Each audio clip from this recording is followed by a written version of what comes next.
We are live. Thanks very much, and welcome all to the Town of East Hampton Planning Board meeting of February 24th, 2021. We are again here virtually via Zoom. We thank the folks at LTV for putting us on the air, and to the planning department staff and the planning board staff for your hard work of getting us on the air and live. We have a pretty full agenda today. We have a couple of new matters, a couple of old matters, and a few items on our regular meeting at the end. We remind you that this being virtual meetings, we don't have the ability to have participation of the public, except for of course, the applicant, but the public can't participate at the meeting. But certainly written comments are always welcome. So without any further ado, the first matter we have is a new matter. It's our initial review of the 3 Mile Harbor Affordable Housing Complex. Sharon, you're the committee on this, and Eric is the applicant online. Thomas, can you let me look. What is the applicant's name? Thomas, there are a few new people in the waiting room. I haven't confirmed with you. Yeah, it's Liz Vale, Katie Casey. Here. Yeah. Okay, I see Katie there. And there's one more. I think Matthew? Sylvia Lau is one of the representatives. Yeah, I see Ms. Lau's name there.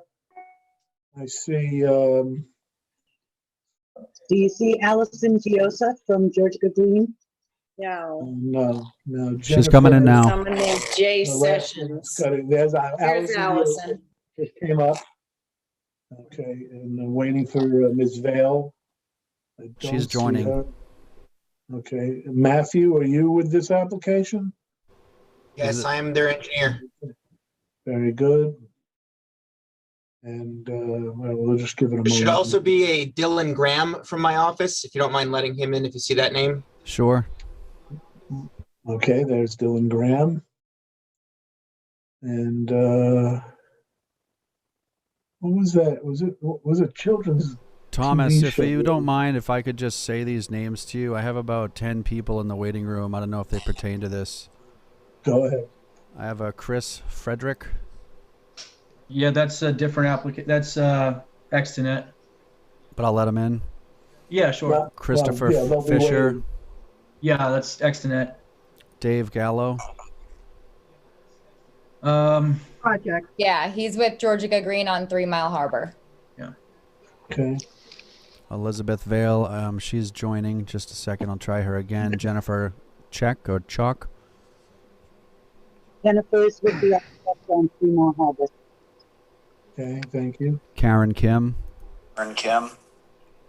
Georgia Green. There's Ms. Vale. And Matthew Ardito. Also with Georgia Green on 3 Mile Harbor. Okay. Anyone else, Michael? No. Does Elizabeth Vale in? She came in on 2 different links. She's there? Yes, hi, thank you. Okay. That's everybody. All right. Okay, thank you very much. Okay. We have a little echo. Yeah, if anyone has the feed on behind them, please mute it. If they're in the Zoom, just be on the Zoom itself. Thank you. Okay. Eric, take it away. Sure. This is a preliminary site. I don't know if that's somebody trying to speak. Okay. This is a preliminary site plan application for a 50-unit affordable housing complex. There's 6 buildings in total, 5 residential buildings and 1 community building. The 5 residential buildings are 2-story buildings consisting of 10 residential units and 2 mechanical rooms. There's 2 1-bedroom units, 6 2-bedroom units, and 2 3-bedroom units. The property is situated, let me try and screen share here. Hopefully you can see that aerial. The property is situated along 3 Mile Harbor Road in East Hampton and zoned A3 residents with an affordable housing overlay. It's nearly 100% cleared and contains extensive areas of steep slopes. The neighboring property to the north is vacant residential and the property to the south contains a large sand pit. The parcel is situated within a number of areas designated for groundwater protection, including the Pine Barrens, South Fork Special Groundwater Protection Area, and Suffolk County Department of Health Services Groundwater Management Zone 5. Upon formal application, this will be an unlisted action under SECRA. I'm going to stop screen sharing and then re-screen share to try and show you the site plan.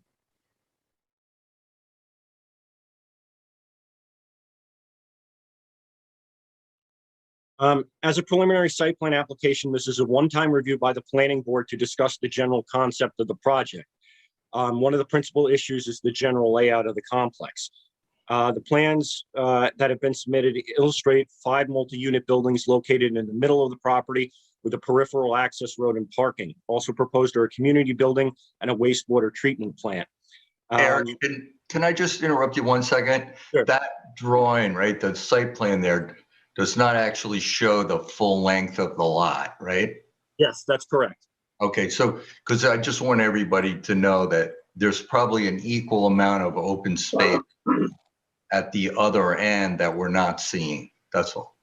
That's actually a great segue into the next thing I was going to say, which is that the units have been located basically in the center of the property. The topographical survey indicates that this is the most relatively flat area, and they're situated about 450 feet from 3 Mile Harbor Road. The planning board should discuss the proposed general layout. The department has no objections, but notes the following. It appears that the facility as proposed can meet all the dimensional requirements described in the specific special permit standards. However, you should consider the following. Accessory structure setbacks on this property are 20 feet from the side and rear. The site plan indicates a setback of the northern and southerly property lines of just over 20 feet. And you may want to discuss whether or not any additional screening may be needed in those areas.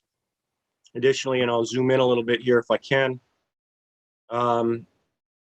You'll see that on the southern and northern property lines, these dark bars here are retaining walls. If they're over 6 feet in height, they count as accessory structures and cannot be within those setbacks without variances. The special permit standards require a 3,750 square foot common recreation area. I'm not sure, I don't know if you can see my cursor, but right near the community building, I'm not sure if that's what that represents, but that is a requirement of the code. Suffolk County Transit Authority's 10B bus line passes the access along 3 Mile Harbor Road. We recommend inclusion of a centrally located bus stop for the proposed complex, and the applicants are encouraged to contact the SCTA as soon as possible to facilitate this. This was done on the Amagansett project. The survey site plan indicates a distance of, again, nearly 500 feet from the nearest unit to 3 Mile Harbor Road. And as you can see on the topography here, there's a drop off of about 40 feet. So putting a bus stop at 3 Mile Harbor Road is probably not a good idea. The narrative indicates that a number of the units will be designated and designed to meet ADA requirements. Should a bus stop be provided, ADA accessible units, parking spaces, and accessible routes should be provided as close as possible to the bus stop. Bicycle racks should also be considered by the board. The Hamlet study for Springs recommends the establishment of, sorry, I'm just trying to screen share here while I'm reading, recommends the establishment of a bus route about 900 feet to the north where Soakhides Road comes in. 3 Mile Harbor Road is an arterial road in the town which connects to a retail store roughly 900 feet to the north and the North Main Street Commercial District roughly 1.5 miles to the south. Consideration for alternative transportation methods should be given. Further to this point, consideration should be given to pedestrian access to nearby amenities, particularly the retail store and restaurant to the north. There's a sidewalk on the western side of 3 Mile Harbor Road, and consideration for a crosswalk or establishment of a sidewalk on the eastern side of this road should be given. It's the understanding of the department that the Suffolk County Department of Public Works intend to begin substantial improvements on 3 Mile Harbor Road soon, just as they did on Springs Fireplace Road. The applicants are encouraged to contact the Department of Public Works in order to provide pedestrian access to nearby commercial resources. Excuse me. There are a series of neighborhood trails that run from Springs Fireplace Road through the property and onto 3 Mile Harbor Road. These trails are not formally designated. You can actually see the dark lines on there are the nearest designated trails. The site plan does not indicate whether or not these trails are to remain or to be rerouted. The standards for site plan review do not directly require the preservation of cultural features such as trails, but the town has a strong history of accommodating them where feasible. We do need elevation plans to verify the building height, that it meets the code. Those will be submitted at the time of formal application. The board should also consider noise issues, whether it be from generators near the units or mechanical areas, or also the on-site wastewater treatment plant. If that's to have pumps or things of that nature, there may be noise issues. We recommend that the applicants submit that information at the time of formal submission. On the Manor House project, the units were provided outdoor storage areas for bikes and garbage pails and things of that sort. That's something to consider incorporating into this project as well. This will, of course, require approval of the health department for the wastewater treatment system. And then upon formal application, as with any major project, comprehensive site landscaping and lighting plans will also be required. As I noted with the setbacks, the board might want to encourage the applicants whether or not they feel, what areas they feel that might be appropriate for additional landscaping in order to provide screening and buffering. So in conclusion, again, this is a preliminary application. It's a one-time review of the general concept. The board should discuss the general layout, those issues that we raised, and give the applicants feedback for their formal site plan application. Thank you very much, Aaron. Ms. Vale, are you the lead spokesperson on this? Hello? Good evening, board members. Liz Vale, Farrell Fritz, 50 Station Road, Watermill. Tonight, Ms. Casey is going to run through any review of the project. Thank you. Very good. Okay, Ms. Casey, the floor is yours. Go right ahead. Thank you. I am Katie Casey from the East Hampton Housing Authority. We are intending to co-develop this property with Georgia Green. As you probably know, Georgia Green was our developer partner on Gansett Meadow, which we just completed and is now 100% occupied. And because we have a team assembled, we think we've identified a very good site for what we have in mind. We wanted to begin the process of getting approvals for another rental housing project. The team consists of Georgia Green Ventures, SBJ Group Architects, R&M Engineering, the attorneys are Farrell Fritz. We are we're all here online just to answer your questions. I think Eric summed it up well. I included all of the pertinent information for the preliminary site plan. We are aware that for formal site plan application, we'll need the elevations, lighting plan, landscaping plan, and more specific information about noise and generators and trails and all of the other items that we mentioned. Okay. In that case, Sharon? Yeah. So this is great. I was out at the site yesterday, and to me, it looks like a great candidate for this kind of project. In terms of just, going through, I know the details will come later, but just in general, I do think where you've placed these buildings seems to be the best spot. It slopes up to the back, and then it also protects the view shed too, by having that slope just untouched and having all the buildings in the center. I did read your narrative, and it looked like you kind of tried to place them to thinking about the topography that was there. So I don't have a plan change unless someone else has another idea. It is close to the only the setback on the side yard is close to Harbor View. You are kind of on, with 20 feet, you are a little bit on top of the backyards of those houses. So I think, whatever screening you can do there would be helpful. To the back, I'm assuming you're going to leave the woods there. So I'm not sure if additional screening is really necessary going back when you're down here where the buildings are, and you don't see anything. You just see the slope that goes up, and it's nicely wooded. And I was walking the trail, so whatever you can do to preserve some of that, and I don't know how you would do it, but I'm sure the planning department has some ideas on how you could figure out the trail system there. But it's a pretty piece of property. And I think, we're just talking generally here, all the other, and is, I guess one of the questions is the recreational area, that circle that Eric pointed out? It is, that we are under the understanding that we will need 5,000 square feet based on the multifamily special permit requirements being a minimum of 50 square feet per bedroom. So Okay. So does that mean that has to be a little bit bigger, or? that has to be a little bit bigger, but we're also leaving open the idea of having a walking path in that where Eric is zooming in, actually. Nope, he went away. Right.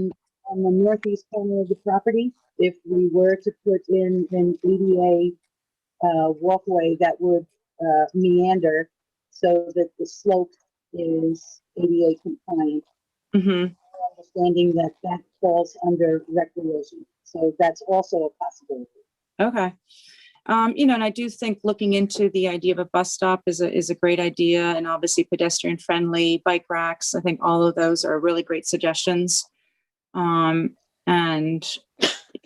we'll just, you're sort of near the grocery store there. So just to be able to do that by walking or riding your bike. And then the other question was the storage sheds, since that's not included here. I wasn't on the board when the Manor house was being discussed, so I'm not sure how that got incorporated, or if there's room for buildings as part of the community center to have a room for bikes, or what you're thinking in that way. We did not plan to have any common area storage space. There would be no basements in these buildings. As from a management point of view, with 50 rental units, when it's rental, because the Manor House is ownership. With rental units, a common storage area can be problematic. Gotcha. Okay. But Jen, no, I think this project we're just, you're at the very beginning. There's still a lot to submit, but overall, I think it's going to be good going forward. Thank you. Great. Thank you, Sharon. Mm-hmm. All right, let's remember, folks, that this is an initial meeting on this, and we don't need to get too deep into the weeds. I think it'd be worth our while to follow the questions that the planning department's laid out for us, and those are 4 pretty straightforward questions. The first is, does the board find the general layout acceptable? And I guess the way to ask is, does anybody not find the general layout acceptable? I have a number of questions and comments that might, I think this is a great site and the layout is generally good, but I think this is also our opportunity to provide input before the thing is cast in stone. So let's go through these, and again, right, what we don't want to do is we don't want to get too deep into the weeds on this, because we're trying to provide generalized guidance. Now the applicant is going to be back before us a number of times, I'm sure, and we can refine as we go. But the first and most important thing is for the applicant to know that this layout, as we see it on the screen, is acceptable to the board. And before I go on to the next question, I just want to make sure that we're all on board with that.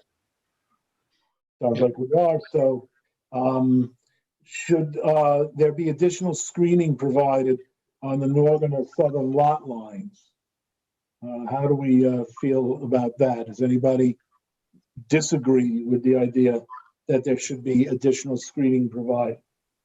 Well, one of the things that worked well, I thought, with the Windmill 2 project, which Katie, I'm sure Katie's familiar with, is that there basically you leave all this whole site is covered with native wood. You know, it's basically a pine barrens, but there's some big oak trees, and there's no reason to clear and then landscape. The best thing, really, in my view, would be to leave all of the existing vegetation up, and except where you need to clear around the buildings and maybe in that common courtyard area. But I don't think you really need landscaping. Maybe, as Sharon said, maybe some on the north for those houses there. But may I? Yeah. Please, yes. I just wanted to bring to your attention the site plan as you see it. That northern boundary is not the boundary between the site lot 19 and 20 and the backyards of Harborview Avenue. There is in fact another long, thin, undeveloped parcel.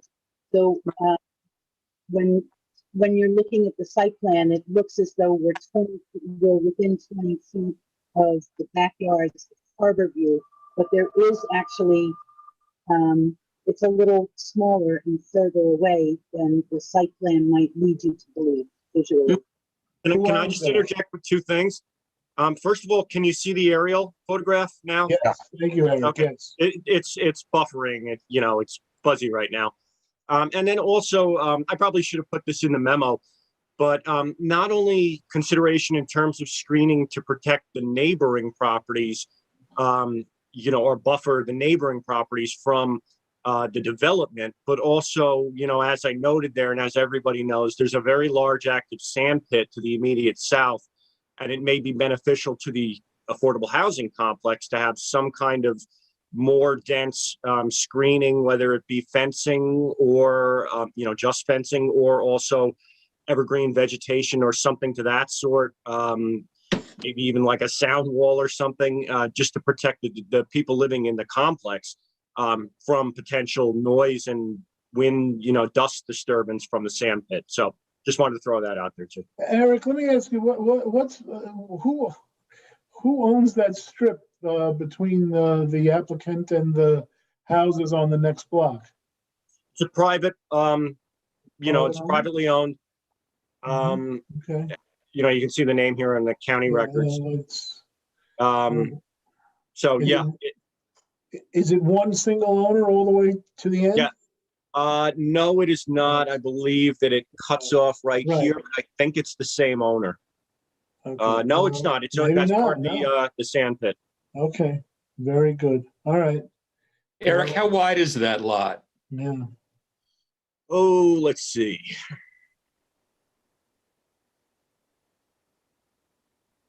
Look at you. About 60 feet, it looks like.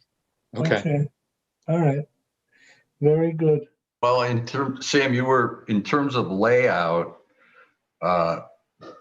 from a planning point of view, it would make sense to include that narrow parcel there, which is going to require variances to build a house on anyway.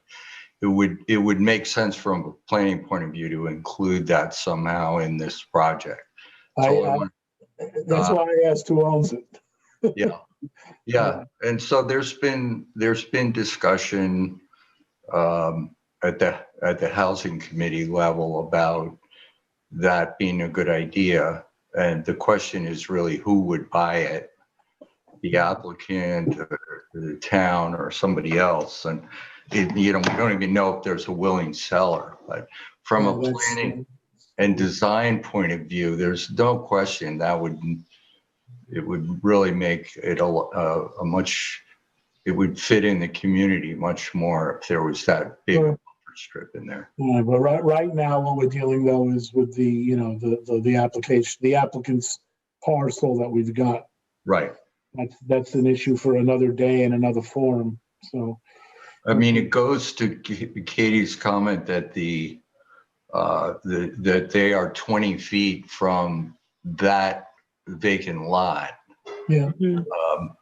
But one of the other things I wanted to just ask them to look at or to hear their feedback about is if you look at the site plan, the way the parking is laid out, you have the road, the circular road goes around, and the parking is on the outside of the road toward the, you know, toward the outside. And I was wondering if that were switched, where the road was on the outside and the spaces were on the inside, it would do a couple of things. It would make it closer for the residents to walk from their car to their unit. And if on the south side you could get any more parking, because right now those two units on the south have to park more of a distance from where they live and walk, either use those paths or you know, on a snowy day or something, or if you're an elderly person. I don't know. The other question I had for Katie is, I don't know who this project, who you think is going to be in here. Is it going to be families, or do you not know yet? The unit mix contemplated is 10 one-bedrooms, 32 bedrooms, and 10 three-bedrooms. So it would be families. And it's all rental administered by the housing authority. That's correct. This project would actually be quite similar to the Acavonic apartments. Okay. Mm-hmm. So I don't know, your design people could look at whether it's possible to get some parking closer to building 1 and building 2, and whether or not it's better for the both for the people in the complex and the people next door if those spaces are flipped to the inside and the road is around the outside. So that's a layout question, not. That's a big question though. The having the parking on the outside was a conscious decision, so that when people are pulling in their parking spaces, they're not shining their lights into the windows of the neighboring units. And in an attempt to have equitable parking as close as possible to all the units, there are 4 parking spaces, for example, in between units 1 and 2. So that would serve those corners of those 2 buildings. So we did try to insert a few. It would be possible perhaps to put another 4 to 6 spaces in between building 2 and 3. We could perhaps add a couple in there, but it was a conscious decision to have the parking so that as you come around the road when you're parking, you turn away from the building. So I got to tell you, Randy, I'm looking at this and, you know, I'm thinking that it really does. I understand. I know where you're coming from about, you know, having to walk in the snow, not possibly, it would happen. But I think the overall layout, these are, you know, houses or buildings in a park-like setting, in you know, surrounded by,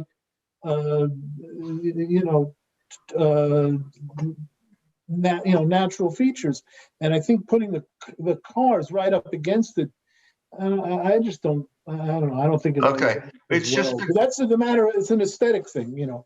It's just a question. The way it is now, they'll pull in, the lights will go toward the neighbors, which are many. There are many fewer of them, and then you have to walk from your car across the access road to get to your units. So I don't have a strong feeling. I just wanted to Air it out. chat about it, and then let me go through other stuff. Well, let me go through the rest of the questions, and we can hit them as we do. The next one is well, actually, did anyone else have any comments about the screening on the north and south lot lines? Kathy, please. Well, I thought the parking, I take Randy's point too, but I hope that some kind of screening might be applied on the northern boundary there along the parking, for the very reason we were discussing, to screen the headlights from the neighboring. I know it has to go across that property, but the headlights will reach a long distance, so I thought that there would be some value in trying to provide some screening along all those parking spaces along the north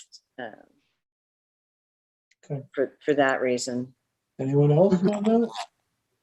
Can I just reiterate one point?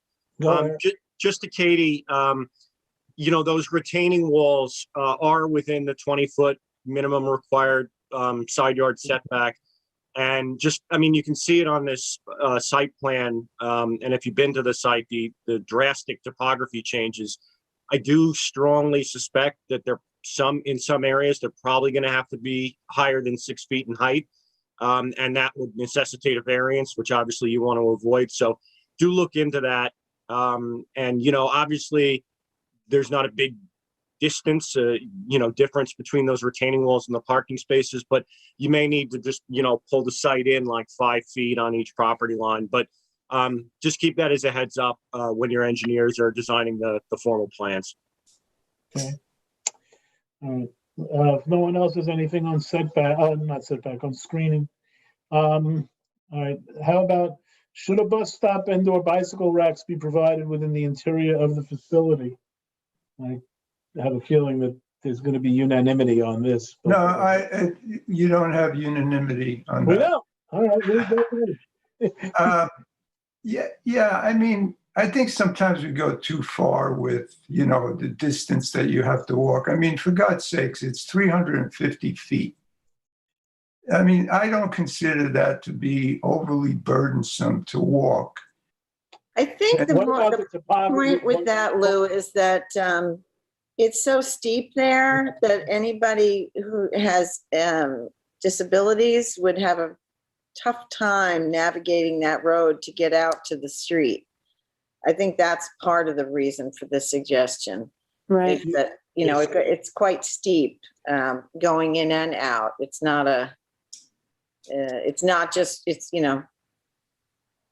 for people who can walk it, it's not a big deal, but if you have to use a wheelchair, I think it would be challenging. Quite a bit. Sharon, did you have something on that? No, I agree with Kathleen. I think when I first looked at it, I was like, yeah, why do we need to have it come in? But, because we're talking about someone that might be disabled, I think it makes a good point. And I don't know, not to call her out here, but Joanne might want to jump in because she's worked with public transit, particularly bus routes and things of that sort for so many years. And I know she had some good insight into the fact that, if you want to jump in, Joanne, and explain what you were talking about rerouting the bus routes, or I'll mention it. And Katie had some experience with that with the Amagansett project, but I know that there's Suffolk County Transit is very tight on mileage. So we had to route a bus to the medical center on Pentago Road. They had to take that mileage away from somewhere else. So I'm sure Katie will work with them and find out whether they're willing to provide a bus into the site or not. So. The other question I had, Joanne, is with regard to the bus route. Wouldn't the bus that's traveling south need to go across the traffic to get into the complex? The bus goes one way in this direction. The 10B goes up on 3 Mile Harbor Road and then comes down Springs Fireplace Road. Okay, so people can only get the bus going north. Right. That's right. And then So they go. if they want to go, if they want to go into East Hampton, I mean, I would think that most passengers would want to travel south instead of traveling north than they do traveling north. Too bad. In Springs, you can't do it. I've lived there and you can only go one way. Yeah, no, but the point I'm making is, you know, that's another, I'm not trying, you know, this is, like we said, this is just a, you know, sort of trying to question some of the things. It's, I'm not being definitive or taking a strong position on this at all, just trying to hash it out. So, you know, to bring the bus in to take miles away and do all that stuff, just for, you know, a limited number of people that are traveling north. And yeah, you'd make a good point about the road being steep and being difficult. So I don't know, maybe I'm not as well. Also, that section of 3 Mile Harbor has a fair amount of traffic congestion.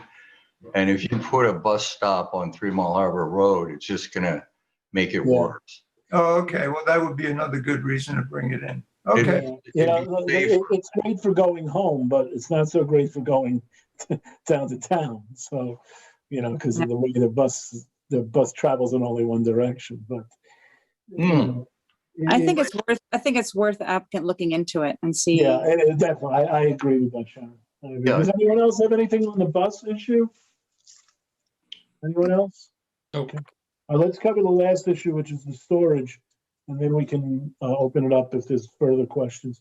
I had a question for the applicant, actually. I wasn't sure what you were saying about storage. I know you said there would be no basements, but what was the sense of how storage is going to be provided or not provided in this? The funding sources have very specific design requirements, and the closet space inside the unit is pretty generous. That is dictated by the New York State Homes and Community Renewal Design Manual for capital programs. Having, I know from experience with existing properties, if you have a common storage area, if you dedicate a utility room or a garage shed type place, it's cost prohibitive to have a bay for every apartment. That would be at least one more large structure in this already pretty constrained site plan. And it also is problematic because things get left behind. It has to be regularly inspected. We can't have any flammable materials like propane tanks for barbecues and that kind of thing. It requires a lot of oversight. And then you do run into disputes if they don't have individual bays, individual secure sites, things go missing, or someone claims ownership, you know, two different parties claim ownership over the same property, that kind of thing. So, Katie, you are proposing individual storage units for each unit, right? No. No. No? No. Do the units have patios? Yes. Every unit, even the upstairs units, has a private outdoor area. That also, there's a minimum square footage that's required on that. The downstairs unit patio, the upstairs units have a balcony, similar to Johnson Meadow. Okay, thank you. Well, all right. Well, having heard that, how does anyone feel about encouraging or asking about storage units? I think she makes a good point. When you're having rental, you know, if they can't provide individual private little closets for everyone, then just becomes a free-for-all with 50 units. Yeah. I think we leave well enough alone on this one. Yeah. Yeah, I think that we have to be guided by the requirements that the applicants guided, not just guided, but regulated by. So, Regulated, we can keep Right. ourselves out of this. Does anybody disagree with that? No, they can always use one of the many self-storage facilities I that we was just gonna Yeah, say, that's another point of our agenda tonight. We'll get no shortage. those of you watching at home. Randy's good on segues tonight. And I don't. That folds perfectly into the next application. Oh, I have a comment. Am I allowed to make a comment? Yeah, well, we've covered all 4 areas, so. Oh, I see. You're going to do the questions and then take comments. I think I wanted to get. Okay. I wanted to have some focus on this. That's fine. Yeah, go the for it. applicant. So, yeah, I don't want to make this a free-for-all, and I definitely don't want us to get into, minutia. So, but that having been said, I don't want anyone to feel like they haven't had a chance to say what they want to say. So go right ahead, Kathy. So this is, given the water recharge overlay areas here, I was just wondering, I thought that there were plans for a rain garden or another, some other mitigations, because this is this area has no, it's vegetated, and given that it slopes off, I know it's on the other side of the,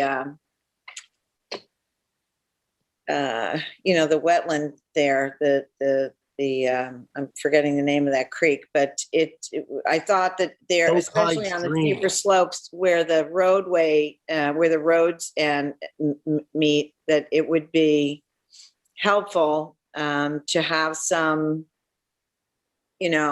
bioswales or some other rain garden, something to mitigate some of the stormwater runoff. I know the narrative indicated that, sufficient measures would be taken to handle it, but I wanted to just add if something could, something further could be done.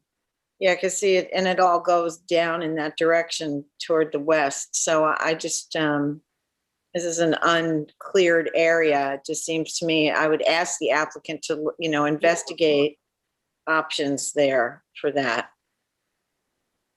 Yeah, as part of the formal site plan submission, we would show drainage. And we do have plans for a rain garden on the That's lake. great. That's great. Thank you. remember, this is, if I did my math right, it's about 80% open space project. So there's a lot of on-site drainage that'll be provided by the woodland there. Yeah, I know, but it's just, No, in the developed area, Kathy, I agree with you. There's going to be a lot of roof runoff. Right, Yeah. right. And the pavement and what have you. I just wanted to be able to, pay attention to some sort of mitigation for that. Which is actually a good reason not to put the parking right next to the houses also. So. Yeah, that's another reason. Yep. Okay. Anyway, that's it for me. That's it for you. Does anyone else have anything that they want to, bring up by way of giving the applicant some guidance here when they come back? Sam, I have a couple more. Let me just, since I know you have a couple. Okay. Let me just see if anyone else has anything that they want to cover first. I don't mean to sideline you, Randy, but I just want to make sure that everybody has a chance. So, does anyone else besides Randy have anything they wish to add or question or suggest? Hearing none. Randy, you're on. Yeah. So to Kathy's point about the, it seems like the calculation for the recreational area, if you use 50 square feet per bedroom, I think it comes to 5,000 square feet instead of 3,750. By the way, Randy, I think you're right. As we were having this conversation, I was calculating the number of bedrooms again. And yeah, I think you're right, because it looks like there's 100 bedrooms total, 20 in each of the units. So I think you're right on that. You're muted, Randy. Randy, you're muted. He may not be muted. Sometimes he has trouble with his signal. Eric also did, it was a really good memo. I think all the. Hey, Randy, Yeah. you were your audio just cut off for about 10 seconds. So I don't know what your previous point was, just so you know, because it looked like you were still talking and we couldn't hear you. Well, I'm sure that you could stand a little bit less of Randy. Oh, come on. Anyway, I thought the memo was really good about the pedestrian access, and be really nice to see. This is a beautiful site, and I walked it today too, and there are people that use the trails there to go between 3 Mile Harbor Road and Fireplace, and it'd be really nice if there was still some trails and bike paths, and look, there's going to be quite a lot of open land here that the people who live there, and maybe even other people who already use it as a crossing could use. So I'd love to see the trail, bike, all the things Eric talked about, going up, being able to walk up to day marks or that kind of stuff. So a question about and this was also raised in the memo, are we talking about propane heat here? Kathy, is that? No, it would be electric. It would be high efficiency mini splits. Okay, So no fuel storage then. Yeah, except for there would be a small generator, which is required by the health department as a backup for the on-site wastewater treatment. And can that be a propane fuel? I think it would have to be LP because I don't think there is street gas that far north on. Well, sorry, I couldn't hear you. That would be LP, bottle gas. Oh, good. That's fine. That's perfect. Yeah, that's great. And then the question that Eric raised really about the noise backup generator you're saying it's just for the sewage, so it wouldn't be for the electric or the water. Water, it's public water, so that should be fine. But there's no backup electric for the units themselves. It's just the utility, and the only backup would be for the sewage treatment plant. That's correct. And then there's that. So then it goes to Eric's question about, we like to have very quiet generators and not bother anybody. Also the question of the pit next door, it's actually this really beautiful open landscape there, but it's also dangerous. So I guess you're probably going to have to put a deer fence or something all along that southern line to keep people and children away from the steep slopes that are maybe 50 feet high down into the pit. The screening, though, I just wanted to mention the screening there. I don't know if you need screening. It's pretty beautiful. You're way up in the air and you have this panoramic view, and there's lots of beer cans around from where people have been enjoying it already. I'm sure the applicant will undertake to ameliorate that situation.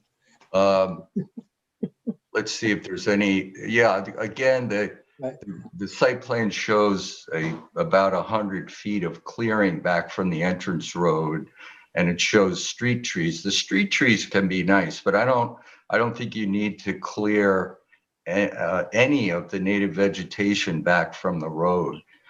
One other question I had was, you've got this single family home there. And I'm wondering, I know your proposal is to demolish it. I just wondered if you would consider carving out a lot there and also having an affordable single family home as part of the project. That might be more trouble than it's worth, but I just thought I'd mention we've already got a house there that's going to come down. Yes, you know, I could have predicted you'd come up with that. I don't. Let's leave that kind of stuff and all the rest of it for, you know, future date, because I think we've given the applicant pretty good set of guidance here, and you know, they know generally what we're looking for.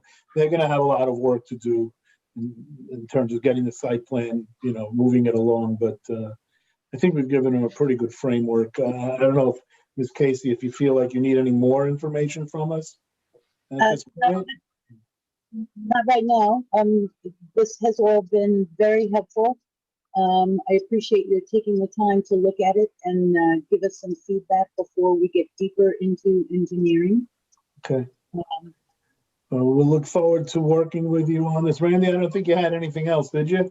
No, I think for the first pass. All right, good. You know, I honestly don't want to cut you off if you have anything else. It's just that, you know, I think we've given them a lot, and I don't want to, you know, I don't want to, I want the guidance to be guidance. So I think that's the intention. But, go ahead, Ms. Casey. We have a big team, as evidenced by all the attendees to this meeting. Yeah, you do have that. We do like getting a lot of information at once. Everybody's going to go home tonight with their piece. We'll come back and take another look. You know, we didn't talk at all about solar or electric vehicle plug-in or something, but I know that's stuff that Kathy usually is all over. So I don't know if there's any opportunities for that kind of those kind of improvements. And the garbage pickup, I know you guys have a whole system, but we often, you know, have garbage screened. I don't know if how you're going to handle the garbage. That's it for me. That's, you know, garbage and placement of dumpsters, and if that's what it is, you know, these are all refinements. I don't mean it to sound too refined, but, you know, these are things that will develop as we come along. But we're looking forward to working with you and bringing this project to fruition. It was a very worthy project. So, at least my opinion. Congratulations on that. Ian, go right ahead, Ian. Yeah, just because I haven't spoken, I think a lot's been covered. I just want to say that I agree with everybody. It's a great project, generally a good layout. I think there's going to be details, but I, like the rest of the board, am really supportive here. Yeah, I didn't think I was speaking only for myself, but I'm glad to hear somebody else chime in with a positive word about this application. So with that, we will allow you and your many folks who have, I was going to say come out tonight, but I know you've just basically clicked on. You can now go, you know, go about your business, and we will move on to the next thing. Terrific. Thank you. Thanks. We look forward to seeing you again. Thanks, Katie. Thank you. Take care. Thanks, Katie. Good work. Thank you. All right. If folks may have seen the agenda that went out on Friday, we had Twinkle Farm scheduled, but that's been adjourned at the request of the applicant. So we'll move on to Home Sweet Home, which do we have? I see Brian Matthews there. I know this is his undertaking. Is there anybody else from Home Sweet Home who's with us, Mr. Matthews? Good evening, Mr. Chairman. No, am I there?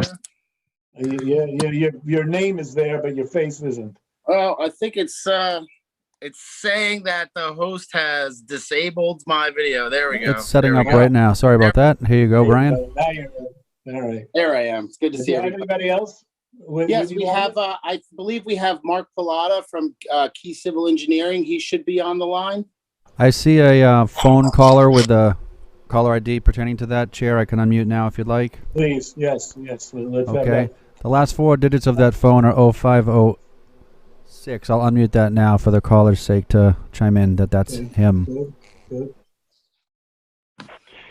Yep, Mark Pilata from Key Civil Engineering. Well, thank you very much. Okay, all right. So, Mr. Matthews, we have everybody on your side? Yes, sir. Okie doke. In that case, Marco, this is yours. Marco? Sorry, my computer just kind All of froze a right. little bit as it was sharing. Okay. Everyone can see the screen share. Okay. So a site plan application has been made to convert an existing commercial warehouse into a self-storage facility.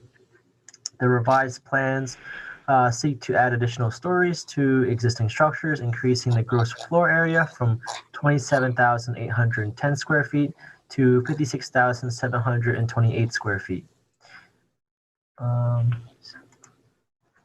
Zoom in. Areas B, C, D, and F are proposed to be 2 stories. Areas E and G are proposed to be 2 stories with an upper level mezzanine. The application has proposed a total of 476 storage units. The parcel is located in Wainscott on the corner of Georgia Drive and Montauk Highway. It is zoned CI, commercial industrial, and is 100% cleared of native vegetation. Floor plans indicate that a second level mezzanine is proposed for areas E and G. During the previous work session review, the planning board requested that the applicant submit a letter to the board to request an interpretation from the principal building inspector regarding the proposed mezzanine and whether it would represent a 3rd story, which is prohibited by the town code. A letter from the principal building inspector has stated the following. East Hampton Town Zoning Code does not define a mezzanine. It has been the interpretation of this department that it is not a story, per New York State Building Code section below, which is section 505.2 mezzanines. A mezzanine or mezzanines in compliance with section 502.2 shall be considered a portion of the story below. Such mezzanines shall not contribute to either the building area or number of stories as regulated by section 503.1. Floor plans indicate that the mezzanine will be serviced by an elevator lift and contain 130 of the 476 storage units.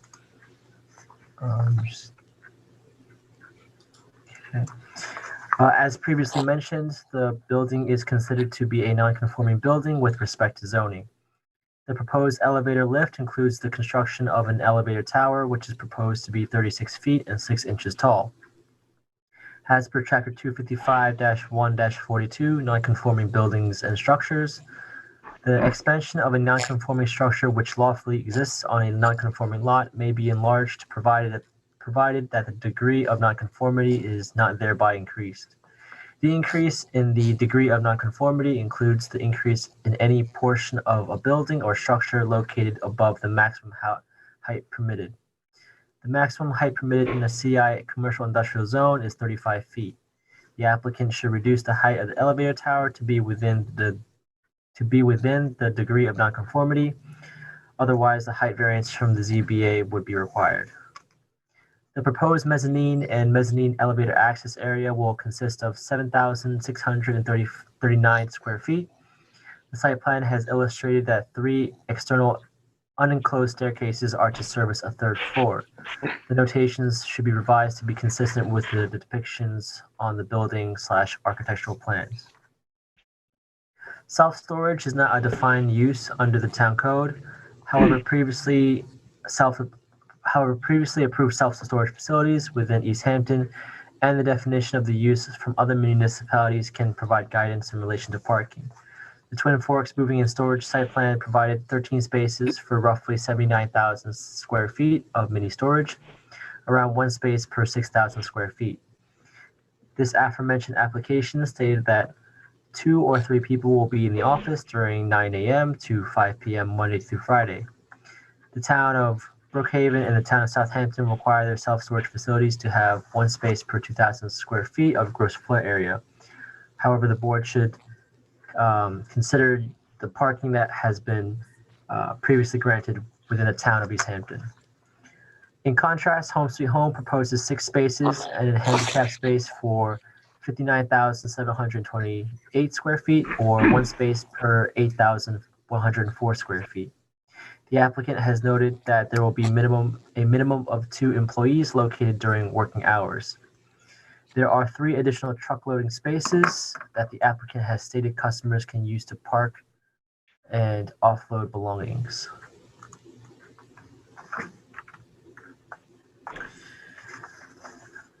Including the docks in the middle of the site, an additional 2 are located along the western side next to Georgia Drive and provide loading and unloading areas for the self-storage units.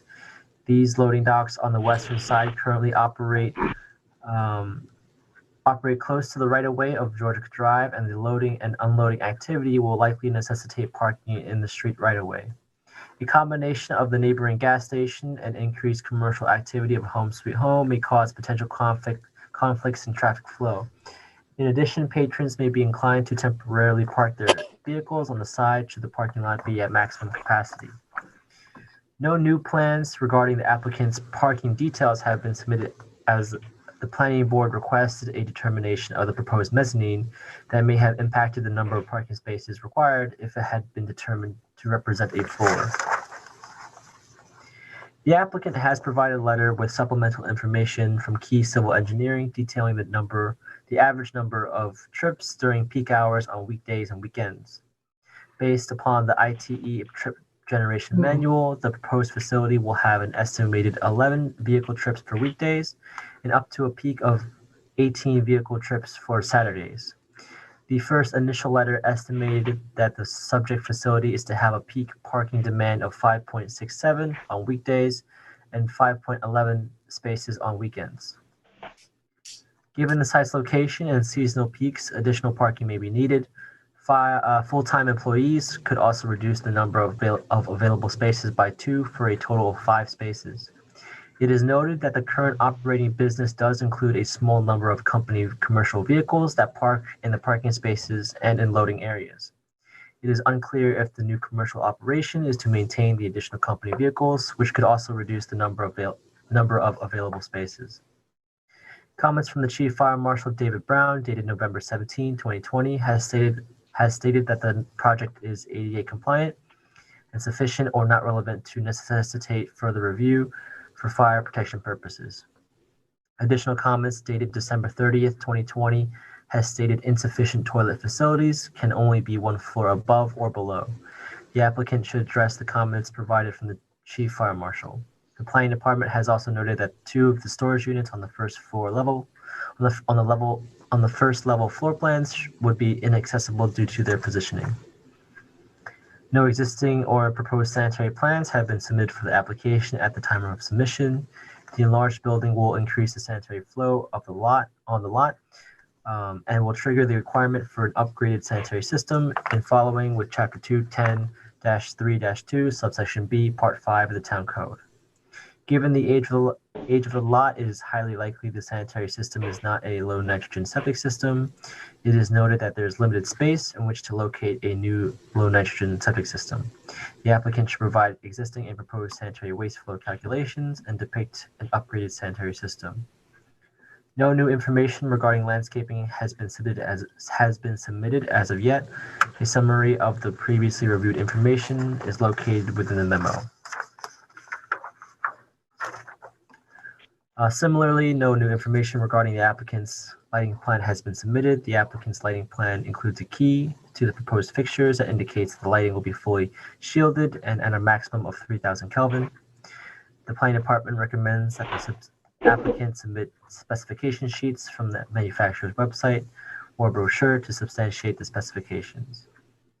The applicant's revised lighting plan has reduced the number of light fixtures. However, given the close proximity of the loading docks to Georgia Drive, there will be some light that spills over onto the road.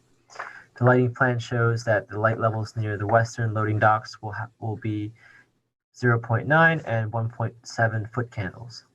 Although it is lower than initially proposed, Chapter 255-1-83, Part C of the Town Code provides that no light source shall be visible beyond the property line, including from roadways, and the board's lighting policy call for 0.1 foot candles at the property line. The revised fixtures should also be depicted in the elevation drawings. The key to the lighting plan should be revised to include the method of control. Motion controls are the most consistent with the board's lighting policy. If timers or manual switches are proposed, The hours of operation should be indicated in the key, with lighting being shut off no later than 1 hour after the close of the business. The proposed project will require the approval from the ARB, and an application should be submitted to this agency as soon as possible. The design has remained mostly unchanged. The following are proposed: 2-story tall window panes on the southwestern corner, sliding glass doors for western loading docks, a concrete sidewalk to be built within the easement surpassing the lot line of the property, signage on the western side and on the front of the building facing Montauk Highway, a new stone base along the front, left, and rear of the building, 2 elevator towers with a height of 25 feet and 5 inches and 36 feet and 6 inches, a trash area located in the rear. A certain list of plans have been omitted in the original application submission, should be submitted as part of site plan review. Revised site plan of existing and proposed sanitary systems and drainage plan. Revised site plan of external unenclosed staircase. Total number of units proposed for self-storage. In conclusion, based on the proposed use, location, and size of the lot, the project will need to address the multiple concerns mentioned above. Consideration should be given to revising the project to address the few number of parking spaces available, anticipated activity along Georgia Drive, and a great alteration to the community character due to the proposed design. Thank you very much, Marco, for a very thorough, as usual, job. Mr. Matthews, the floor is yours. Yes, Mr. Chairman. I neglected to mention that we have Joe Neitzel on the line, also from Key Civil Engineering. My apologies for neglecting to mention him earlier. I don't know if the moderator can let him in or sees him on the line. Yes, Chairman, I can see that now. The last 4 digits, 2089. I'll unmute that. Apologies for that. Thank you very much. And just, it's Joe from Frank Ralph Architects, the architect. Oh, my apologies. From the architect. My apologies. So, again, thank you. Good evening, Mr. Chairman, members of the board. Thank you for having us back here. Brian Matthews, Kirsten Cooley here for the applicant, Home Sweet Home. I do want to first mention, thank again, Marco, again, for, I agree, a very thorough memo. I do want to make sure that the board is aware, whether you've had an opportunity to look at it or not, that we submitted a letter this afternoon with revised engineering plans and revised architectural plans to address some of the issues that were raised previously and raised in the memo. So I just want to make sure that the board, if you have not had a chance to look, that you do get an opportunity to look at those. You do know you just bought another.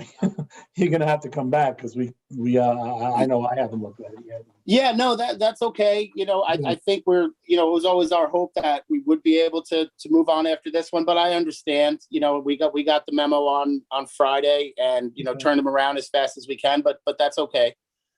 So just going through.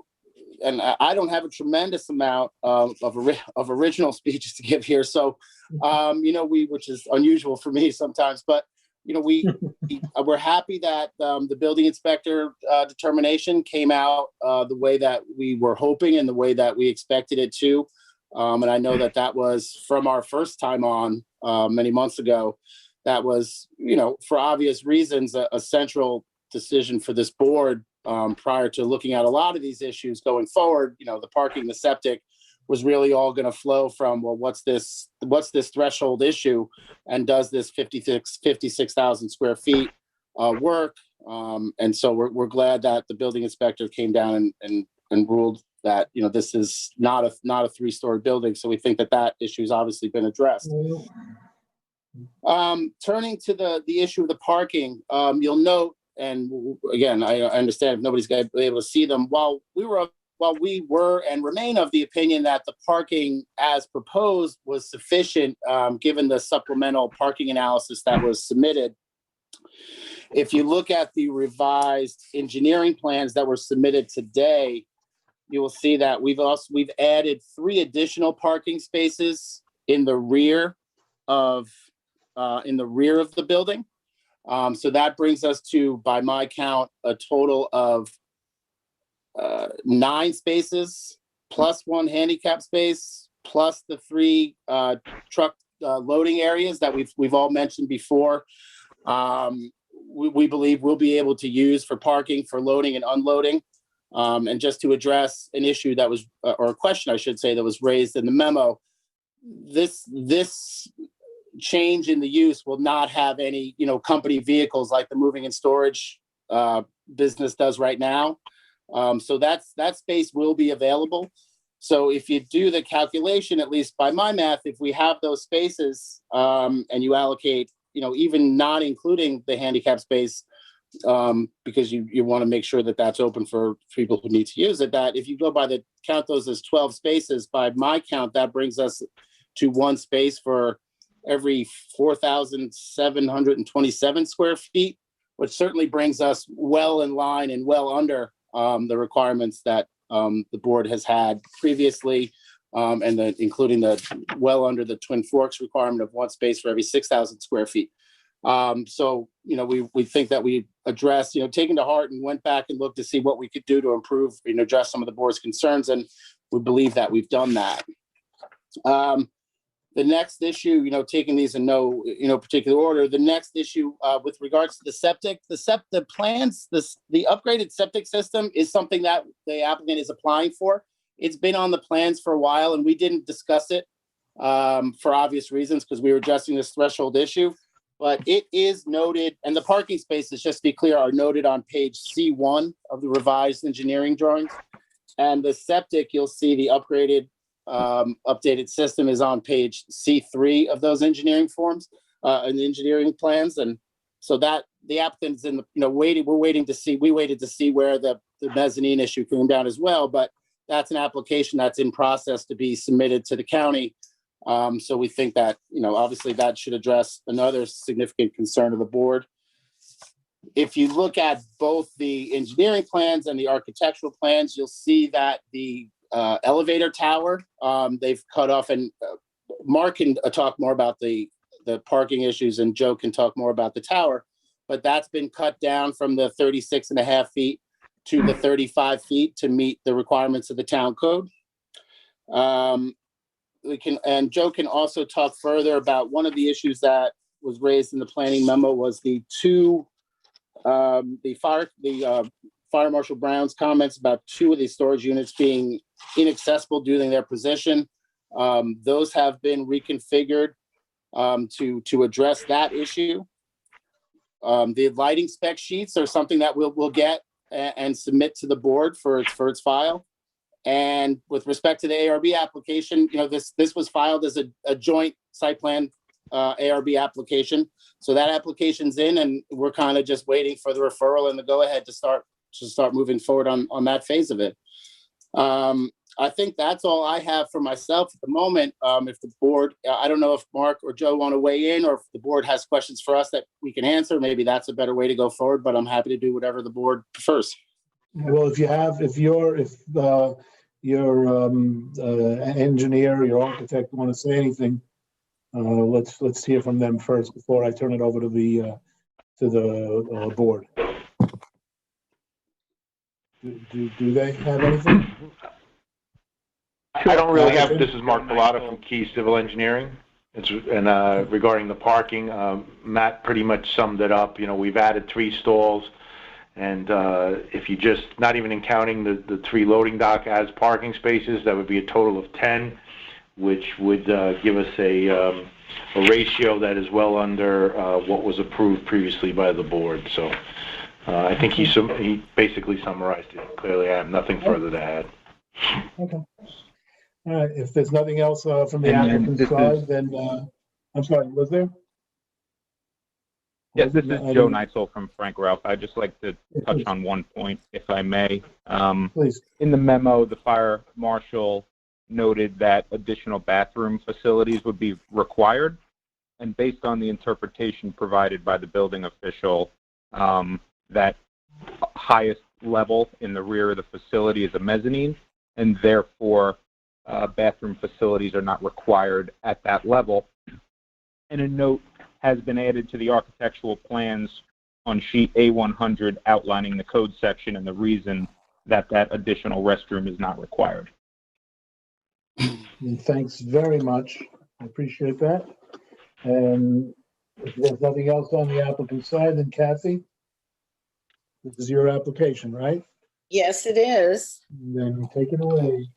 Okay, well, I just have a quick question for Marco. Marco, is this site plan that you're showing us the one that was submitted today? No, this is, Okay, I believe Yeah. they were referring to a set of plans that they have not yet submitted yet. okay. Well, they submitted something today, and I know that some of the comments, the applicant's comments are based on that submission. So I just wanted to thank them for following up with some of the suggestions that we made. But if the planner doesn't have it, I forget what our deadline is, but nothing that was submitted today could have been taken into consideration with respect to the memo that we're looking at tonight. We depend on the planning department's analysis of any submissions to help guide our discussions. So I haven't seen that. I don't have the benefit of that submission or any of the other things that may have come through today. So just so we're all on the same page, I won't be referring to any of those things. So thanks Marco for a good review. I understand that the building inspector's interpretation, doesn't qualify this particular thing as a story, but I think as a practical matter and in the interest of good planning, and the number of storage units that are located on that level, we have to, recognize that it will be a highly trafficked area and will add a great deal of density to this site. Kathy, can I? Yes.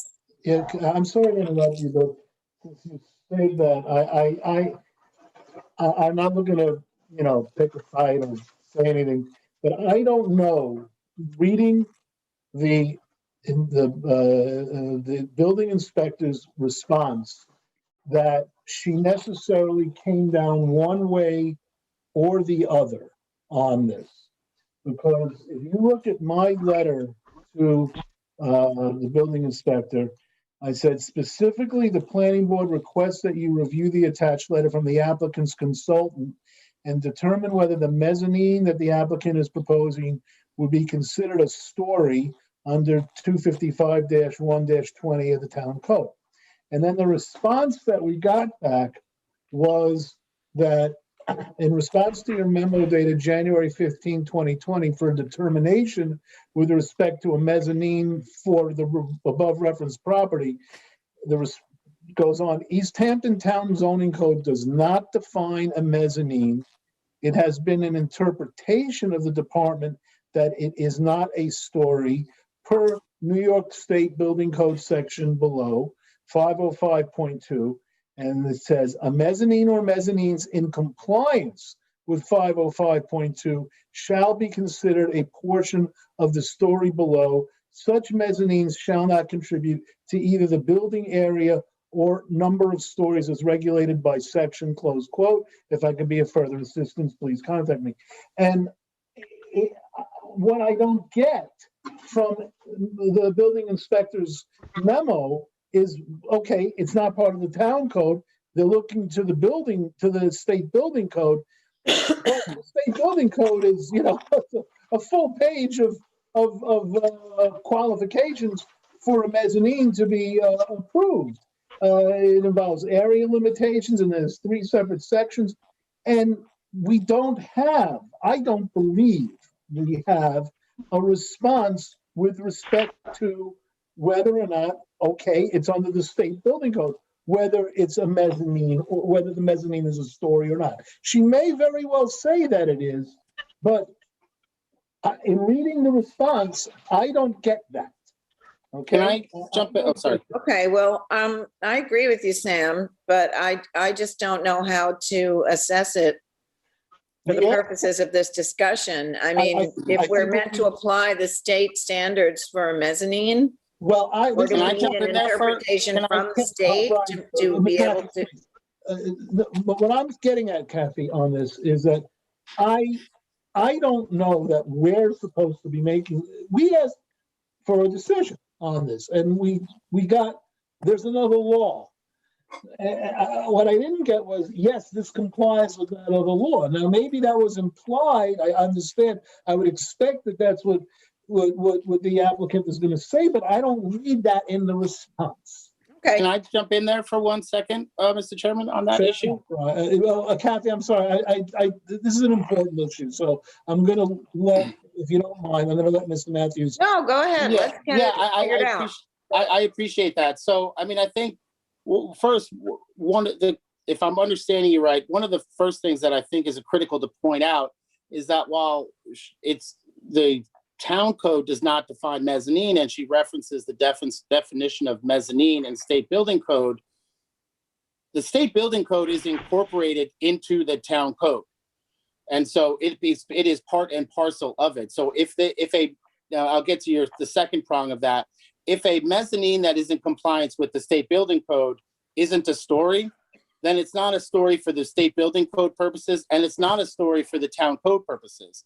So if the question, then the only question that I can surmise would be something that you would want clarity on is whether this proposed mezzanine is in compliance with section 5052, I think it was, of the state building code. Am I hearing you accurately? Yeah, that's right, Ms. Okay. That's okay. it. I'm sure that clarification, obviously, I mean, it would have to be in compliance with the state building code, but if I can turn to Joe to answer that question, but if in fact that's the case, that this mezzanine is in compliance with 5052, then that's the answer. Now, I can understand you could have all the questions about the parking and the impact, and that doesn't answer those questions, Kathy. I understand that. Right. Yeah. It answers the threshold question of, do we have a third story here? I don't think that's such a threshold. Randy, I interrupted Kathy, and then I interrupted Brian, and then I let Brian further interrupt. Let's get back to Kathy. I wanted to hear from Mr. Matthews, because this mezzanine issue is central to everything else that follows. I don't agree with that, but well, I guess it leads to the question of, do we have is it compliant from a maximum story perspective? If it's not, if you have any application that's in front of you that's not otherwise code compliant, well, then you have a second level of review and analysis by the zoning board that you ostensibly have to do. But if this is compliant, and if I could have our architect address that compliance issue quickly, then I think that answers that question about whether or not what the import and the impact of the building inspector's memorandum answers the question as to number of stories definitively. Okay, let me do this. Of the use. Randy, please. Understood. Let me do this. I interrupted Kathy, and then I further diverted to let Mr. Matthews speak. I want to return to Kathy, let Kathy finish her report, and then we can have your architect respond to it. Great. Sam, go ahead. Yeah, I mean, I think it'd be, while we're considering the mezzanine issue and this building interpretation issue, I think it'd be good to hear from the applicant's consultant before moving on to another issue, just for clarity of the record. I'm going to follow advice of Kathy. I'm going to follow advice of counsel on this. That's fine with me. Yeah. Okay, fine. In that case, Brian, Ms. Matthews, go ahead, and you let. Right. So I'll defer to Joe Neitzel again from Frank Ralph and Architects. Joe. Sure. So thank you very much, Mr. Chairman. If I may, we prepared a memo to Inspector Glennon dated December 14th, which is part of your memorandum here as well that we're reviewing. And within that memorandum, we do outline the requirements of a mezzanine, the proposed square footage of our mezzanine we are providing in this facility, as well as the square footage for that mezzanine to be considered a mezzanine under the town code. And in that memorandum, that's all outlined there. And I think the reason Ms. Glennon's response was the way it was because the content and detail of our memo to her department outlined everything as necessary to define that space as a mezzanine. So, you know, I don't know if we want to get into the specific sections or whatnot, but in my memo, we can point to the 4th paragraph down on the first page, Right, yeah. where it outlined the exceptions for a mezzanine and, you know, talking about the aggregate areas of the mezzanine in the types of construction, where it's type 2 construction, and then that area of the mezzanine cannot be greater than 1/2 of the floor area or the room in which that mezzanine is located. So that's all outlined within this memo. And basically, in summary, our proposed mezzanine is in compliance with Section 505 of the New York State Building Code. Yeah, no, I thank you for that, and I recognize that, and I did read your memo, and obviously, I expect that that's the position that you would take, and I'm not disputing it. All right, let me be very clear. What I want is clarification, and and I want it from the building department. You see, well, this is one of the issues that the planning board has is that when we need something from the building department, that's why we're asking for it. And you know, the applicant will come in, and I'm not saying the applicant's wrong. What I'm saying is that the applicant can come in and say, this is the way it is, this is the way it is, and maybe they're absolutely right. But until I hear it from the building department, and I really don't hear it in this response, that's my issue. Now, Thomas, did you have anything you wanted to add on this? Yeah, I was just going to say, you know, just to clear this up, I think the board does have the option, I think, on the narrow issue of, is this proposal considered a mezzanine? Because that was part of your original memo, determine whether the mezzanine that the applicant is proposing would be considered a story. I think the board can ask for clarification on that narrow issue. I don't think the board can, you know, relitigate the whole thing, but on that narrow part, I don't think we have a full answer. Yeah, I'm not. Well, thank you. That's my point. All right. Can I chime in as well, Sam? I know you don't want this to get crazy, but I'm trying to keep. And I already told Randy not to. So, and I want to give Kathy a chance to get her report. Well, I'm going to bring it back up later then, but I can wait. Yeah. If you other board members, if you don't mind, I mean, I know I'm the one who led us into this rabbit hole, but I'm also going to pull us out of the rabbit hole for now, and then we can go to the real specific. But yeah. All right, but I want to let Kathy, who's been most courteous about this, continue with the rest of her report, and then we'll all talk. Mr. Matthews, is that all right? Yes, sir, absolutely. Okay, thank you very much. Kathy, again, sorry to pull you down the rabbit hole, but here you are, back on ground. Well, yes. More or less. Okay, so I appreciate Thomas's perspective on this, and I would recommend to the board that we make that request of the building inspector for the more narrow interpretation. I think that could be helpful for us. I have many serious concerns about this. I know that we reviewed this, a few months ago.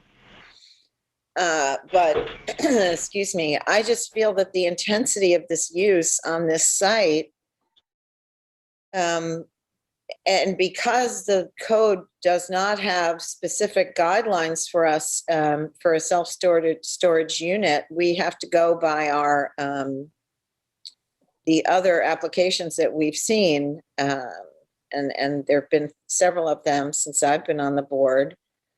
But none of them, I have to emphasize quite strongly, were along the Montauk Highway or the main route in and out of our community here, especially at the gateway to Wainscott. I feel like this site is jam-packed. There's just so much on it already without more parking and I don't know. I just think it's too much. I think it's too big. It just seems that it just isn't a reasonable way to use it the way it's being proposed. I worry that the Georgica Drive, that the use of Georgica Drive as a loading area is overly ambitious and impractical. To my mind, and if we haven't made this explicit, I thought I had at the last meeting, but there has to be an actual traffic study here. While I respect the Institute of Traffic Engineers and the general rules of thumb that those metrics provide for calculating trips and so on, none of that applies to Montauk Highway and Wainscott, at rush hour or in the summertime. I mean, these roads are practically at a failing level on any given day at any given time. And a much more site-specific traffic study would have to be conducted. It bears noting that Georgica Drive is also the entryway to a neighboring application of the Wainscott Commercial Center, which is proposing 60 odd or 70 odd, I forget what the number is, commercial sites. And we would be remiss in our obligation to what is in the interest of good planning not to consider the traffic impacts of this application with the traffic impacts of the application to the north of it, which is huge. I think the building is too big. I think it's too high. It may be within your right to build it, but I don't think you should. And we absolutely have to have a traffic study. I'm just trying to see what other notes I have here. Marco has brought up, I mean, if you do end up with this number of units, I would think you would want to provide restrooms for your patrons. I don't think that's going to hurt, requirement or no.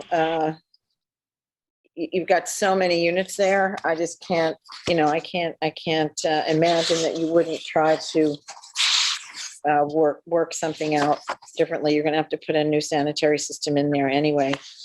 The parking plan and the spaces, I mean, I don't think that this parking plan and the spaces are anywhere near adequate for this. I think you should reduce the elevator tower. This is such an imposing structure. There's already a pretty big building there. I recognize that, but this is such an imposing structure in at the gateway to this small hamlet. And I would like to see it reduced in size. And there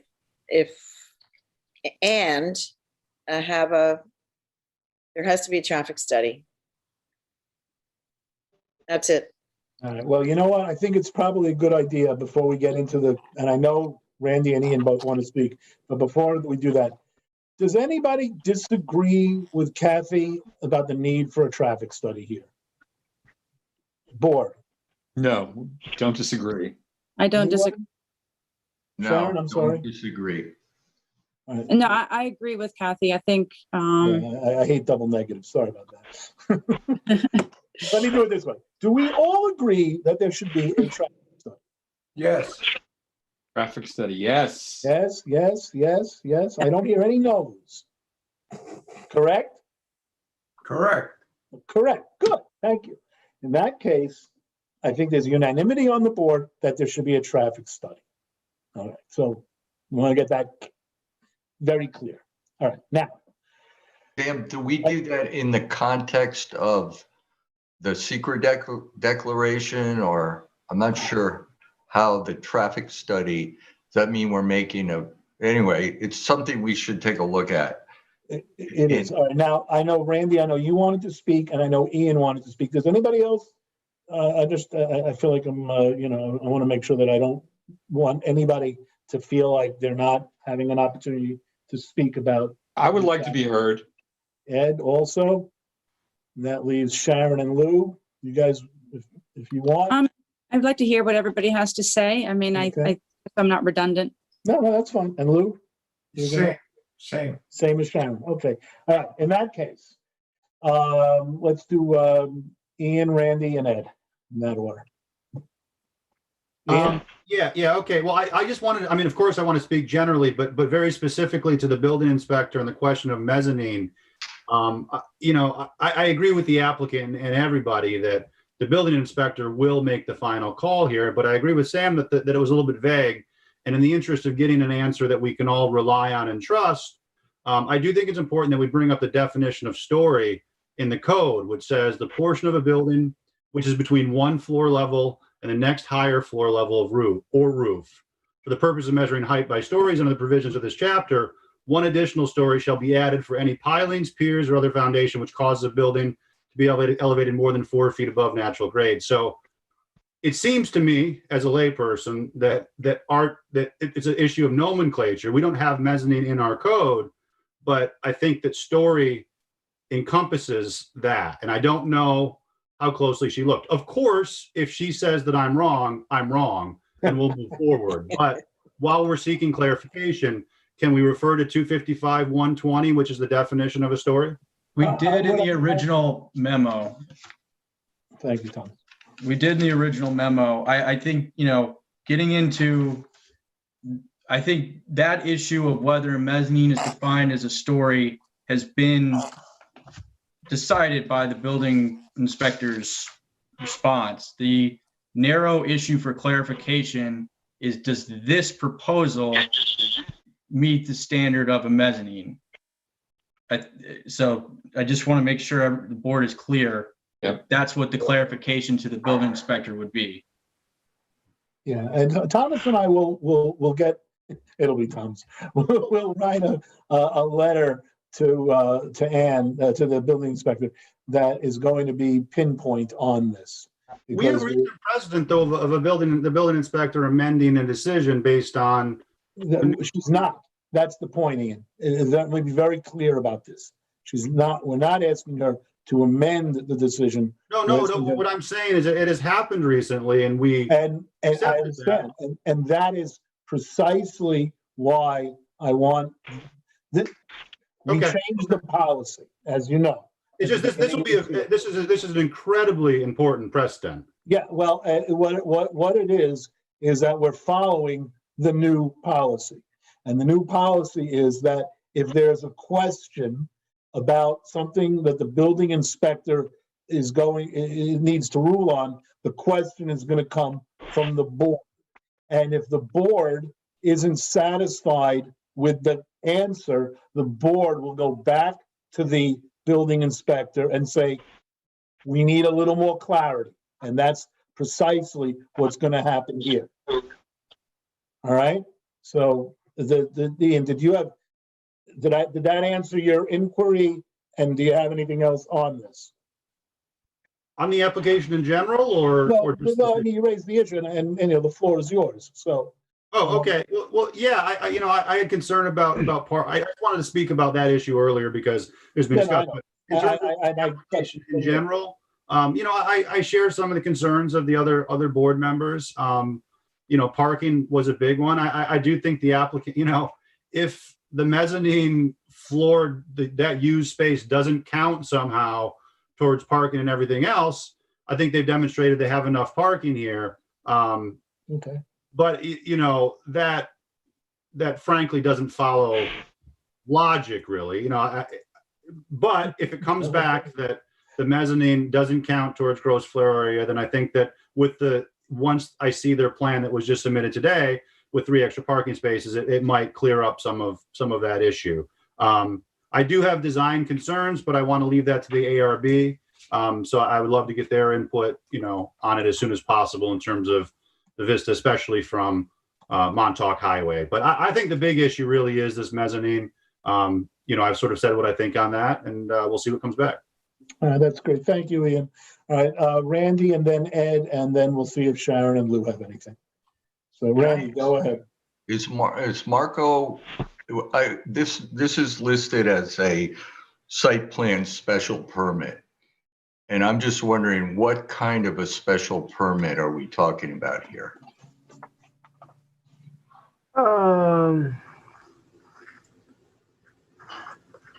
Caught me off guard. Sorry, I didn't mean to do that. I just wanted. I can answer that for you, Randy, if you want. Okay. It's listed, self-storage, as you know from other applications, is not defined in the town code. It's listed as a, an unlisted non-nuisance industry, which is a special permit use in the zoning district. And as it will be a change of use to that, somewhat ambiguous use definition, it necessitates a new special permit. Okay. So there's no special standards for a non-nuisance. Okay. No, unfortunately, no. But there's the general standards. There's no specific standards for that use. Okay. So I think that the special permit, the general special permit standards give the planning board actually quite a lot of discretion in finding this proposal suitable in terms of traffic, in terms of community character, et cetera. And so having said that, I have to agree with Kathy, really, that I noticed in one of the engineers' memos that they're saying that this is a self-storage use now, which I don't think is true. I think this is a moving and storage company that brings the storage from their clients and uses, last I knew, they used forklifts in the warehouse to load other people's storage in these containers. So it is quite a different use that we're talking about. I don't feel like they can use the Georgica Road right of way for anything. It's a public, isn't it a public street? It's a public street. And then I noticed on their survey, it says there's a note here where the actual building goes over the property line into Georgica Road. There's a note that says non-permanent easement in favor of lots 16 and 3.2. Well, I wonder if we shouldn't we see that non-permanent easement? But right now we've got a building that is encroaching over the line into the right of way.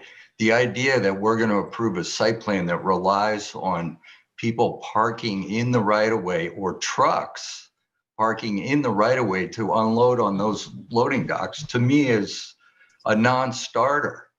That's just out. And for all the reasons my colleagues have said, we've got a busy intersection there already, and we've got a huge proposal that might use this road. I don't think, for me, I don't think the question of whether it's a mezzanine or not, I understand it's important about the stories and floors, but the real issue here is the intensity of the use. And the fact is that this mezzanine allows a lot more storage units to be placed in this building than without it. And that to me is the key, not whether it's a story or a floor or not. But Randy, that the thing is, the reason I said it's central is it impacts the parking. Right. It impacts the Well, parking. so does the number of storage units.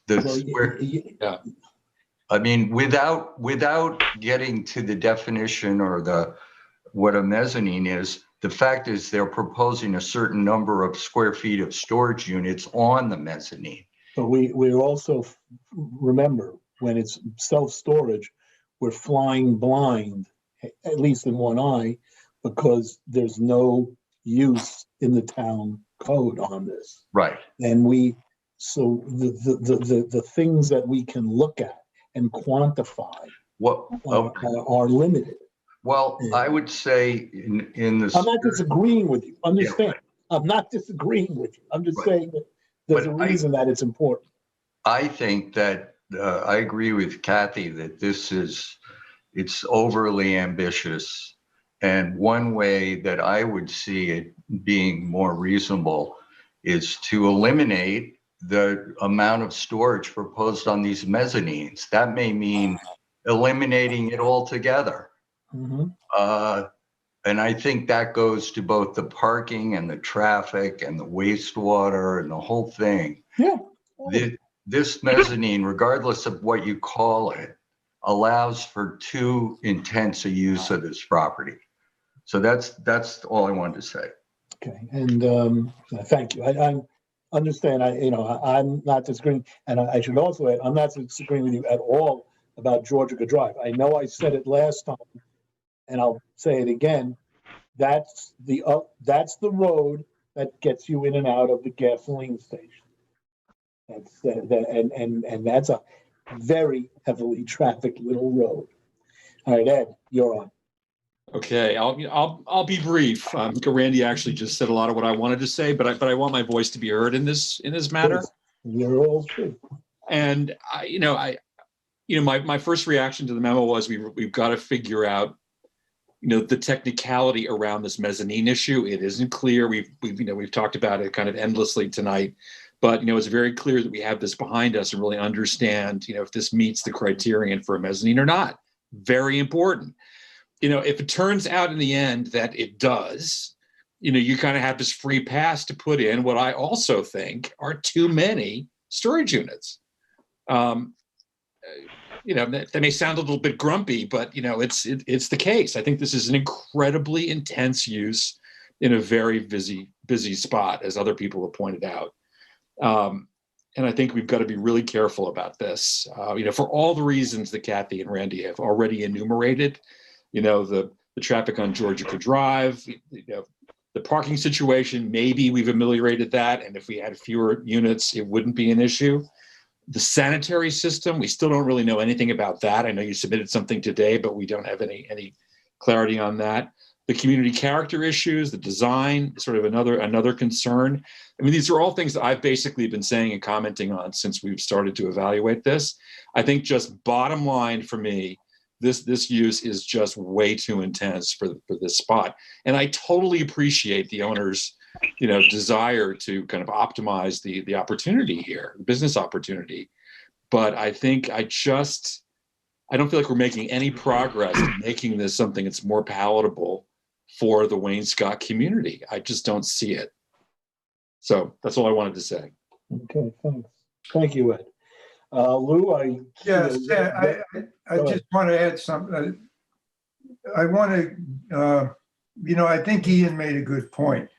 And first of all, before I get to that, I do agree with Randy, Kathy, and what Ed said. I think it is too intensive of a use for parking, traffic, the whole ball of wax, and that's all been very well stated by my colleagues. With regard to the mezzanine issue on the technical aspects of it, I think Ian made a good point. And with the letter to Ann Glennon, is it possible that the mezzanine as defined by the New York State regulations would apply to what they're proposing in this plan? However, the code, where I know it doesn't talk about the mezzanine, but it does define what a floor is. So what if the code was to, by definition of a floor, would determine that this level that they're putting in the building would qualify as a bona fide floor? And at the same time, it would also qualify for the definition that is in the New York State regulations. Which way do you go? So I think Ian is right. I think we need to bring that point up in the letter to Ann Glennon. But I think the more important issue, as I've said, is not so much this technical aspect defining what a mezzanine is or isn't. I think the more important issue, and I want to add my voice to everybody else so that the applicant knows how we feel, is that this is way too intensive of a use, and it's going to be detrimental to the traffic flow, the parking, and we'll see about the sewage system. But that's the least of it. So that's my opinion. Louis, are you saying that with or without a mezzanine? Excuse me? Are you saying that with or without the mezzanine? Correct.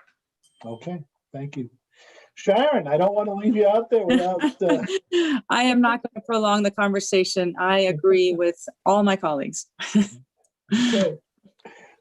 That's fine, and I agree with that. So, all right, I think we've got we've covered a lot of ground here, and I think the applicant knows they're going to have to come back anyway because they sent us a memo today or yesterday morning, and we're going to go and we'll get that letter off to Ann, the building inspector, and we'll see you at the next time. Sam, I just wanted to tell the applicant quickly that the letter for clarification I'll share with the applicant before sending. The applicant is welcome to provide anything you want. I mean, I think we can just also attach the letter you previously sent. And the clarification is on the narrow issue of you stated that a mezzanine is not considered a story under the town code, but for this particular application, is this considered a mezzanine by that definition? Well, Thomas, let me just make sure, because I want to make sure Ian and I think it was Lou associated himself with Ian's comments. Ian, does that address the issue you raised? Well, kind of. I honestly, if you read all of the letters, it seems like Ann was almost responding to the applicant's letter to her, you know, describing a mezzanine. So I just want to make sure. I know that your original letter, our letter to her, referenced the section that I did, but you can't tell that from her response. And so I just want to make sure that she's not saying, oh, well, we don't talk about mezzanine, so we're going to use this New York State code. I want to make sure that by our own nomenclature that we wouldn't call this a story, because that's a word we do define. She didn't specifically address that, and I would like to make sure she does. All right, very well. What you're getting at, Sam, but can we? I'm going to give you a chance to get in what you. I know you want to speak, so go right ahead, please. Yeah. So I just had a couple of just quick points I want to make. I mean, obviously, I understood, as I mentioned in the beginning, that we probably have to come back one more time. I understand that. I mean, we got the memo on Friday, and we turned around plans on a Tuesday and a Wednesday. That's okay. That we got them and turned around as fast as we could. And that's okay that everybody didn't get a chance to do them, but I just wanted to be clear that we turned them around as fast as possible. It's no criticism. But yeah, I understand. It's kind of just, you know, it's the way it works sometimes, and that's so be it.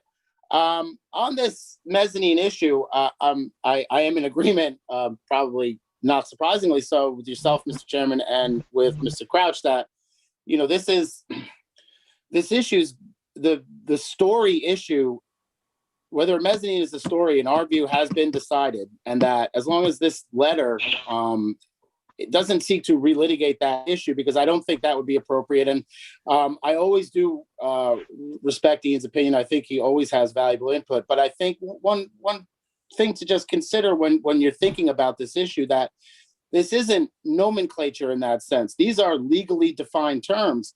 The town code has legally defined terms. The state building code, which is built into the town code, has legally defined terms. So it happens all the time in the law that you think one thing, it could mean this way, but it doesn't work out that way. So that's really, I think I'm in agreement that this mezzanine equals a story. It doesn't equal a story is settled. And that to the extent the board thinks it's necessary or proper, to seek a clarification as to whether or not this mezzanine meets that quote unquote mezzanine definition, then that's okay. You know, with respect to interrupt, Brian. Yes.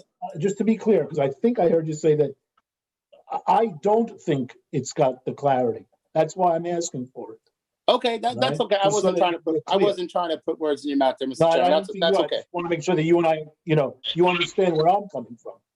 All right? I do. I just wanted to make sure that our point was made and that I addressed a couple of the board members' concerns. You think it's clear, okay? I'm not surprised to hear you think it is, but I don't. So okay, understood.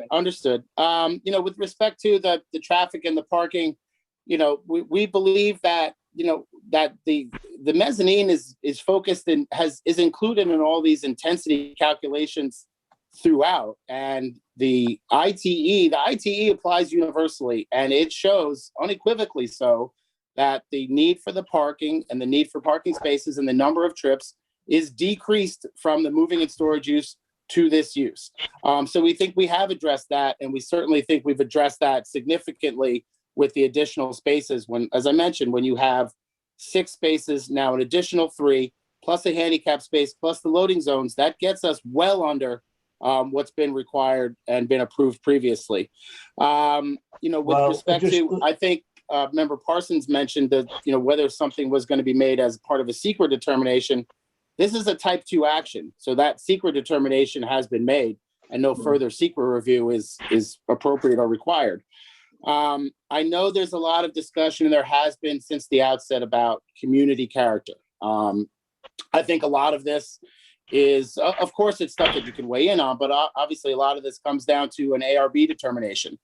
I think everybody knows this kind of, stretch of road here from the Suffolk Cement to Home Sweet Home to the gas station all the way to Home Goods. I don't really know what community character we're trying to preserve here by keeping a steel building and not dressing it up and making it look a little bit nicer. But that's a question that we can address to the ARB. But to the extent of community character for this use, this property is zoned commercial industrial. I think that's an important thing to keep in mind.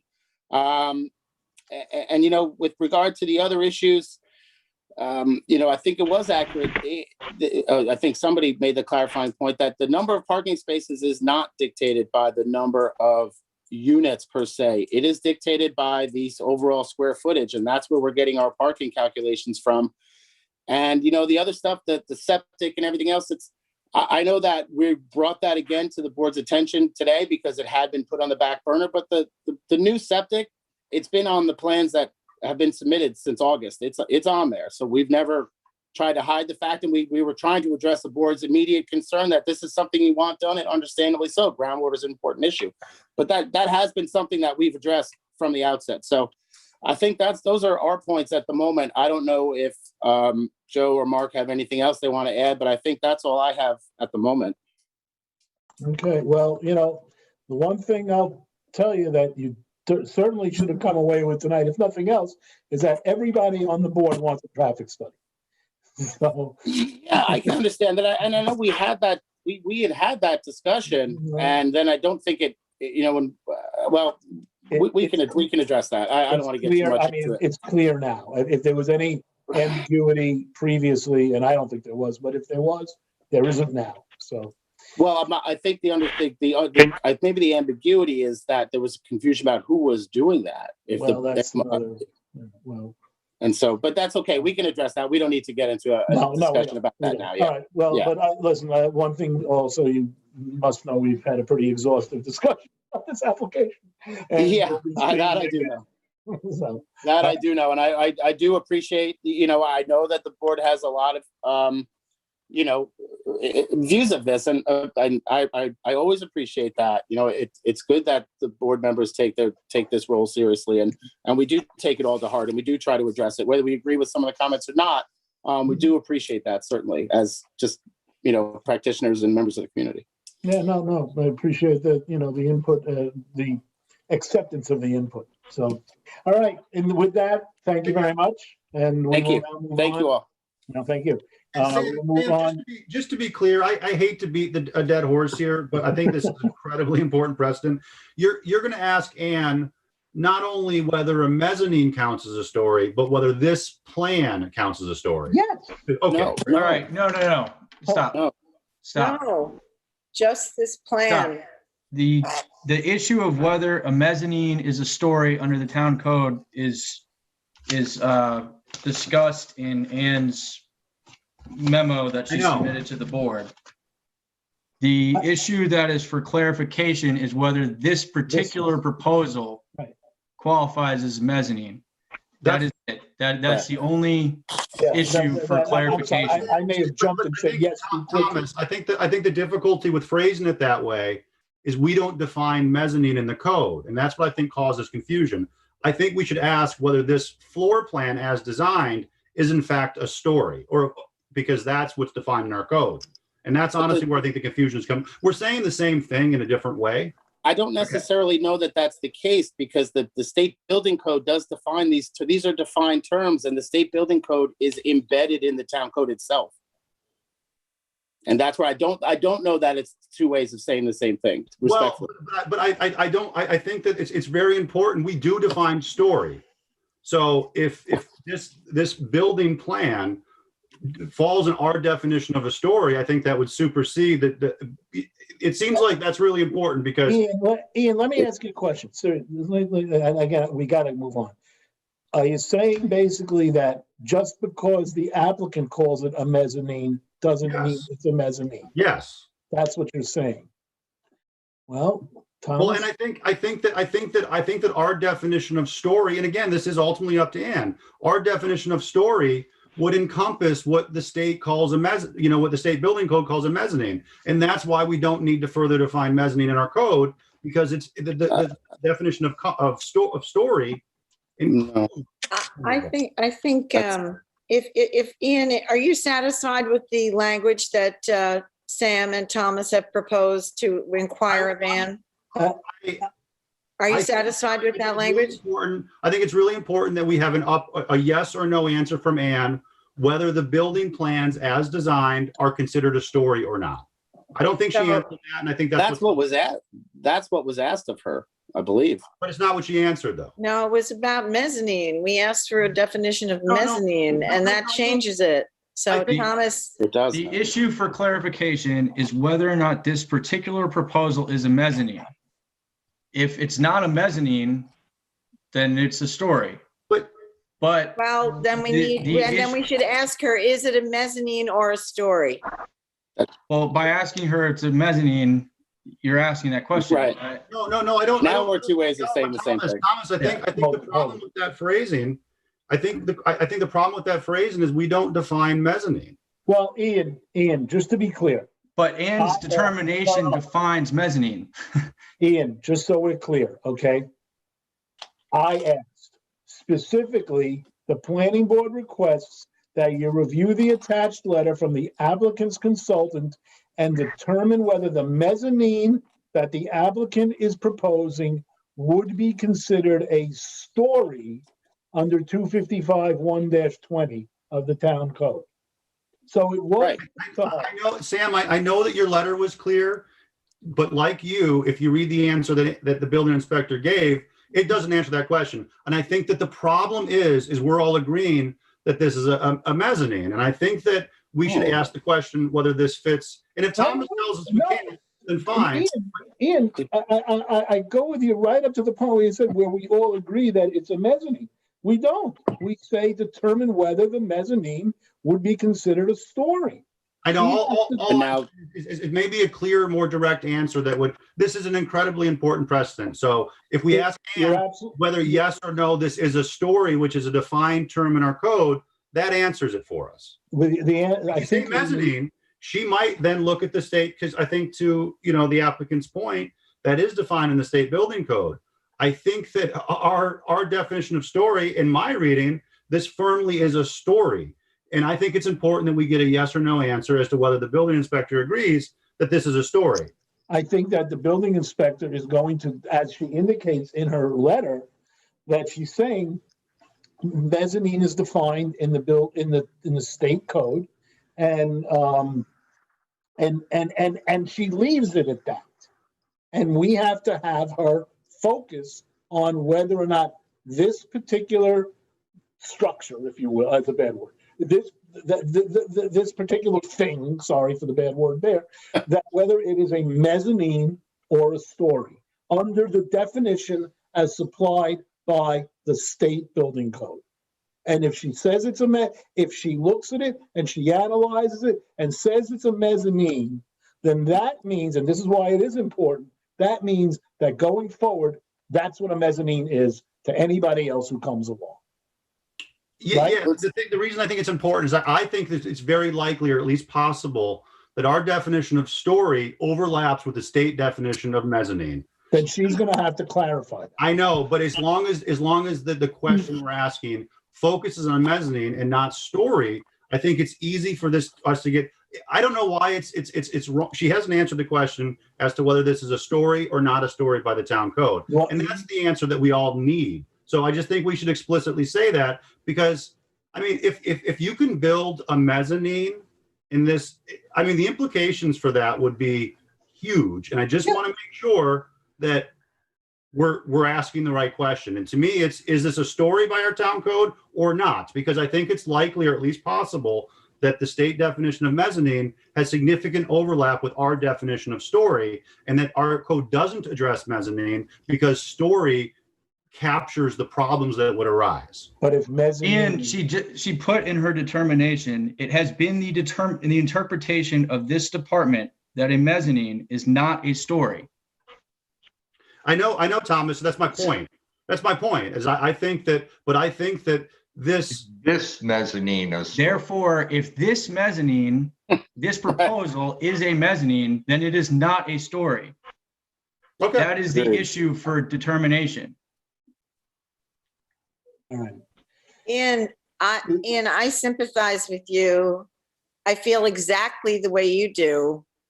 I'm very concerned about this, but I don't know, what more we can do except follow Thomas's advice here. The issue is, I think, that the starting point is that the applicant is calling it a mezzanine. And so everything flows from that. Now, if the applicant is calling it a mezzanine, and in fact it's something else, then that's going to be what Ann's going to tell us. But she's going to tell us that using the definition in the state building code. And if they fall in under the state building code as a mezzanine, then that means that the applicant's use of the word mezzanine was correct. And thus, mezzanines will exist if they comply with the building code. And why can't we ask Ian's question too? It's been answered. Because I don't know that it's been because the question that hasn't been answered is whether or not this is a mezzanine. That's the question. That Thomas, do I have that correct? Correct. And we got to move on, guys. We really do. It's 8:38, and between Thomas and I, the question's going to be focused. I just don't know what else we can do with it. As long as she's looking at this specific plan. Yes, of course. That's the whole point. Okay. She didn't give us an look. If there'd been one more sentence, and it said, looking at this application, it is or is not a mezzanine, we wouldn't be having this whole conversation. That's the point. So, all right. Thank you all. I know it's been very trying, and Thank you. Lawyer rabbit Thank you, hole Brian. stuff is very debilitating, but sometimes we have to deal with it. So, all right, next, externet. Who's the externet people? I'm so sorry. Yeah. I see Chris Fisher there. Are you and Chris? I've got a couple of Chris's here. Christopher and Chris. Who else do we have? Also, James Sessions. Mr. Sessions. Okay, very good. Okay. We have, all right, listen, just so a little bit of housekeeping on this. We've got 3 applications that are all similar, and because of the way we do things now, they have 3 different committee members reporting on them. But they all come back to the same single question. So after we hear from after we hear from Eric, and then after we hear from the applicant, I think what we'll do is go directly into the question, unless one of the members of the board who is responsible has something very specific they want to say about this. All right. So with that understanding, Ian, take it. Eric, I'm sorry. Sorry about that. Poor Sam. Eric, take it away. I shaved my mustache. Yeah, I was going to say and I have the two of you next to each other, so you know. Okay, this is an application for 3 small cell sites consisting of equipment mounted to utility poles in various street right-of-ways. These applications are classified as Tier 1 personal wireless service facilities. As you know, Chairman, this is kind of a unique situation, so I think what I'm going to do to break it down is show you the aerial photographs and locations and give a description of those properties or areas one by one, and then go into the issues and also show you the proposed designs of them. So with that, I will screen share. The first location is on a utility pole near 48 Marine Boulevard. The memo says Montauk, but it's Amagansett, in the Beach Hampton neighborhood, which hopefully you can see right at the center of the screen on this aerial. And to give you, and that's this neighborhood here, subdivision. And to give you a more close-up view, that's where it's located. The red dot indicates the utility pole. This is an application to install 3 panel antennas to the top of a replacement wood pole at a total elevation of 37 feet. So there's an existing pole there that would be replacing it. That's along with associated equipment, which I'll show you on the design renderings that they've submitted. This area is Zone B residence and is primarily surrounded by single-family residences, as you can clearly see here. It's situated in Amagansett, and this area is characterized by low elevation above sea level and intermittent duneland habitat, including protected beach vegetation plant species. The next property is situated near 71 South Emerson in downtown Montauk.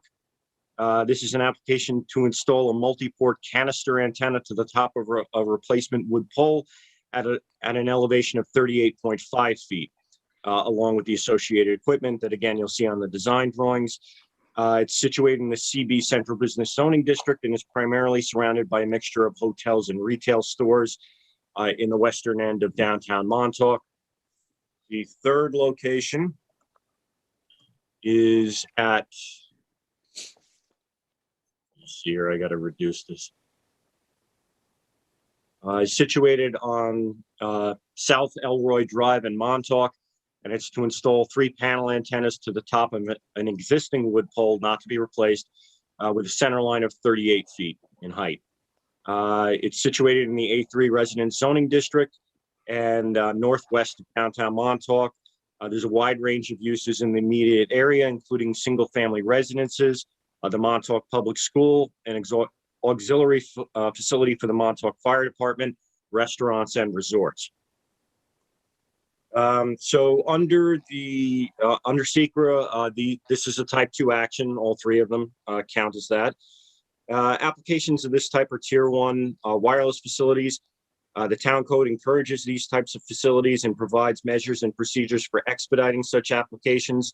The town code outlines the review procedure for Tier 1 applications, which generally calls for such applications to be handled administratively only by the planning department.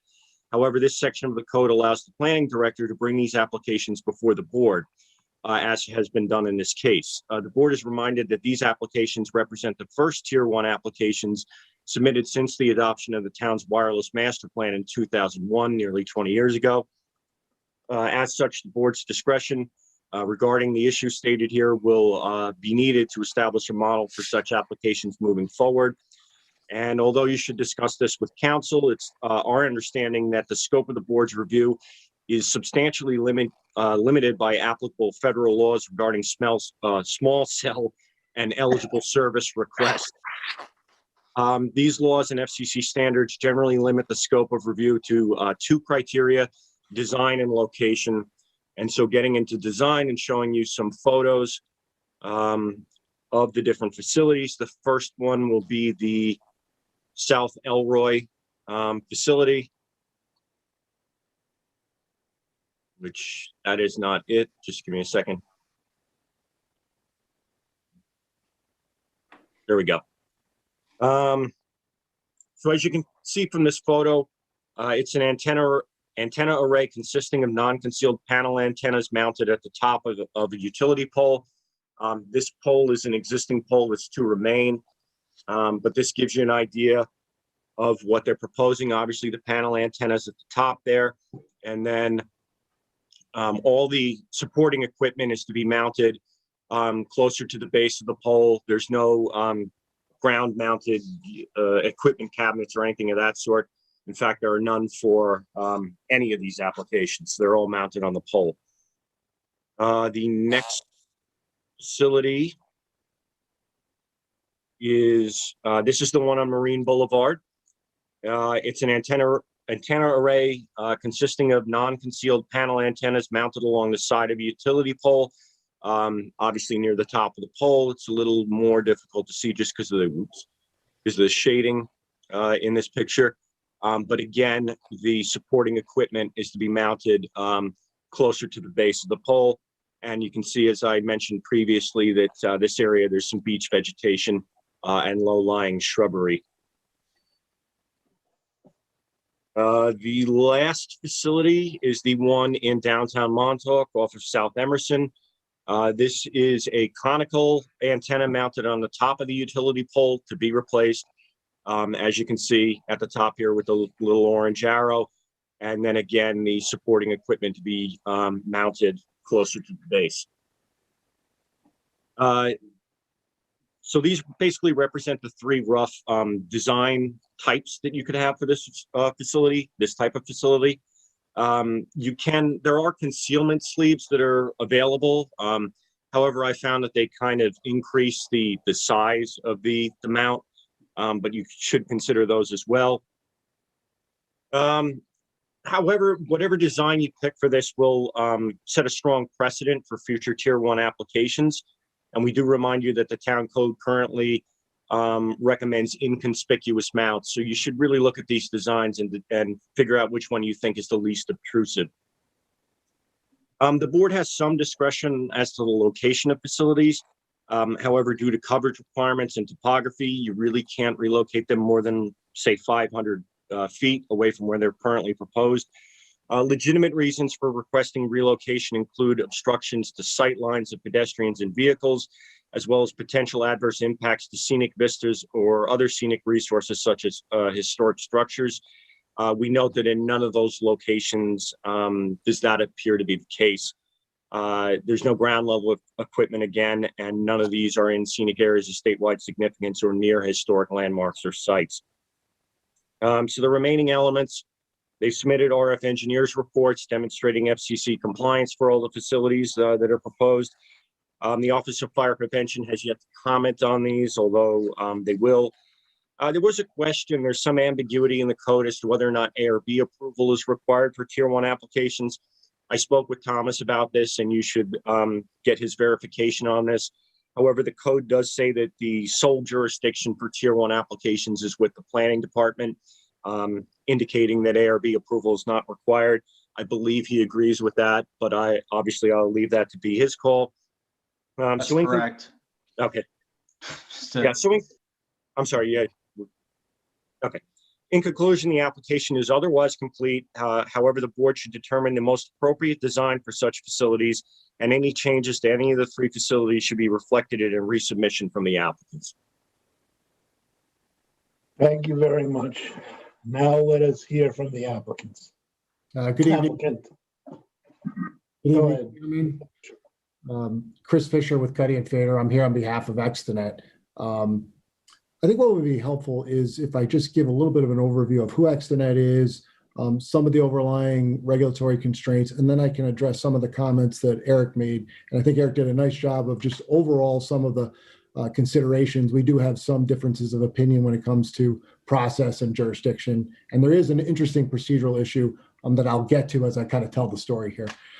So Extenet is a national company that provides wireless infrastructure solutions, both in building and outdoor. It's certified as a provider of telecommunications states in numerous states across the country. In the state of New York, it has what's called a Certificate of Public Convenience and Necessity. It's issued by the New York State Public Service Commission. So it's essentially got a statewide franchise to provide telecommunications services throughout the state. For lack of a better word, it's a utility like other utilities that would install their facilities in the right of way.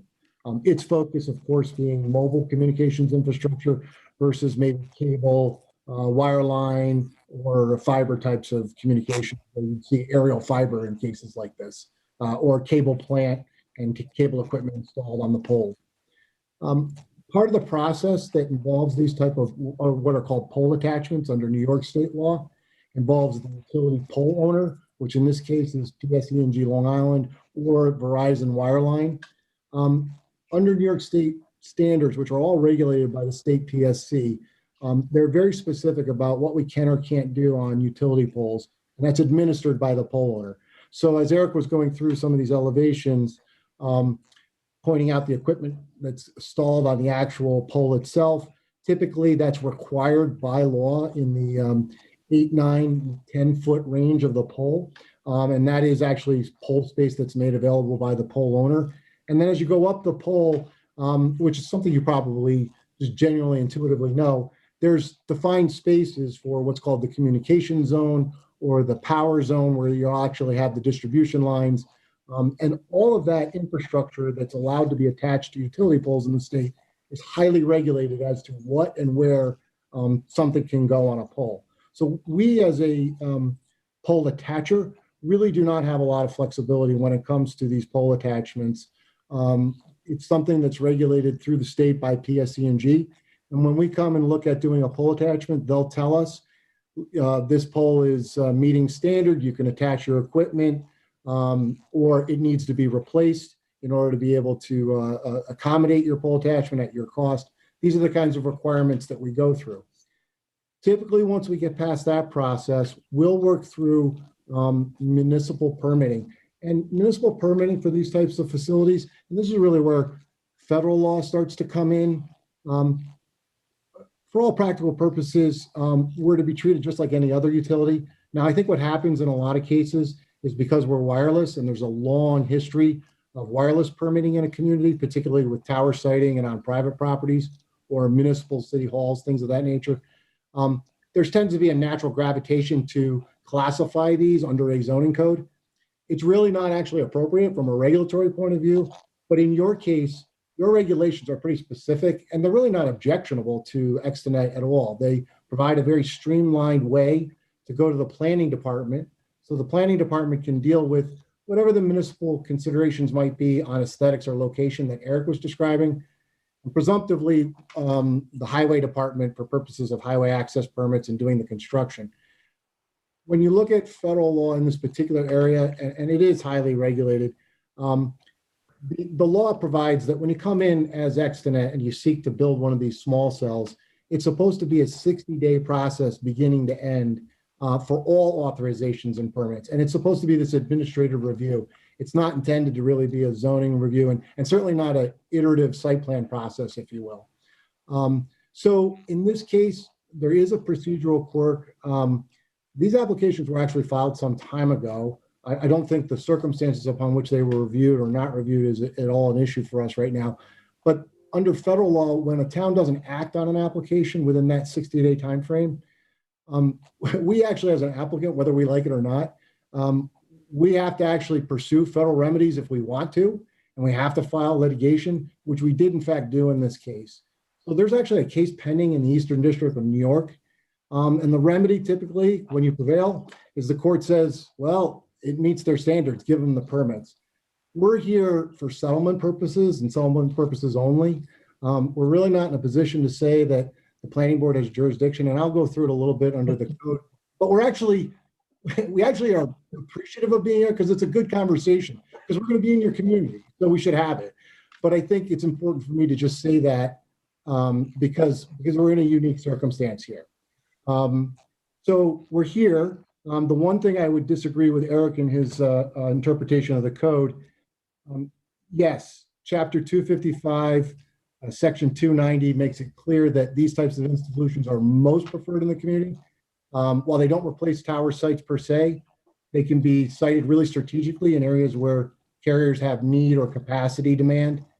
So it's a kind of a surgical, precise piece of infrastructure. And it's something that is totally consistent with your code. And it looks like the town board, when they adopted this, they created this tier 1 class. I assume it's to create some incentives to build this kind of infrastructure. And in section 255-6-41, it's really crystal clear. This is exclusive jurisdiction of the planning department. There is no site plan. There's no ARB. In fact, it even says the planning board doesn't have jurisdiction. Be that as it may, we're here. And I think it's important for us to have the conversation, given this is the first piece of infrastructure. And I think what I would share with you, and then I can get Chris and James to answer more technical questions. It's not an either or option. These 3 proposals were submitted with these panel antennas or cylindrical antennas for a reason. There are technical reasons. And the short answer is, and I know you've had a lot of experience with tower sites, but the short answer is that cylindrical antenna, it provides a signal in an omnidirectional pattern, and it covers an area, and it kind of just sends the signal out in a 360 radius. That works fine in certain circumstances, and Chris Frederick can describe that a little more. In other circumstances, you have to do what's called sectorize the antennas into those 3 panels, so you can more discreetly provide signal strength into areas where you have a lot of density of population and usage, and you need to get the signal really focused in that direction. So these are technically proposed the way they are. It's not really a Chinese menu of you could pick one or the other for the applicant's purposes. And then with the sleeve and cylindrical piece, yes, of course, in tower siting, when we get a little bit bigger diameter, we might be able to pack a tower in that way and put a sleeve over it. In this case, because these are utility pole attachments, the utility company won't allow us to do that kind of install on the top of a utility pole. It doesn't meet the state pole attachment requirements, which go into all of the keeping the grid safe, the distribution system safe for electric transmission, just in terms of how they regulate, whether we would like to accommodate something like that or not. So we have a lot of limitations here, but we really want to be educational and helpful. And, I think outside counsel, including my firm, had a conversation with your attorney, who I would defer to, and your outside counsel. We said, absolutely, subject to settlement, let's appear before the planning board and have a conversation. So what we may be asking for really here is you to give the planning board some direction and advice so that we can settle this case, because I know, Chairman, you'd probably appreciate this. The thought of doing summary judgment practice on a case like this doesn't make a heck of a lot of sense to all of us and any of the parties, given the cost. The way. So, no, I definitely sympathize. Let me see if I understand something. Are you saying that we have 3 different designs here, and there are one design on each pole? Are you saying that they're not? That each design does a different thing, or can we pick one of the 3?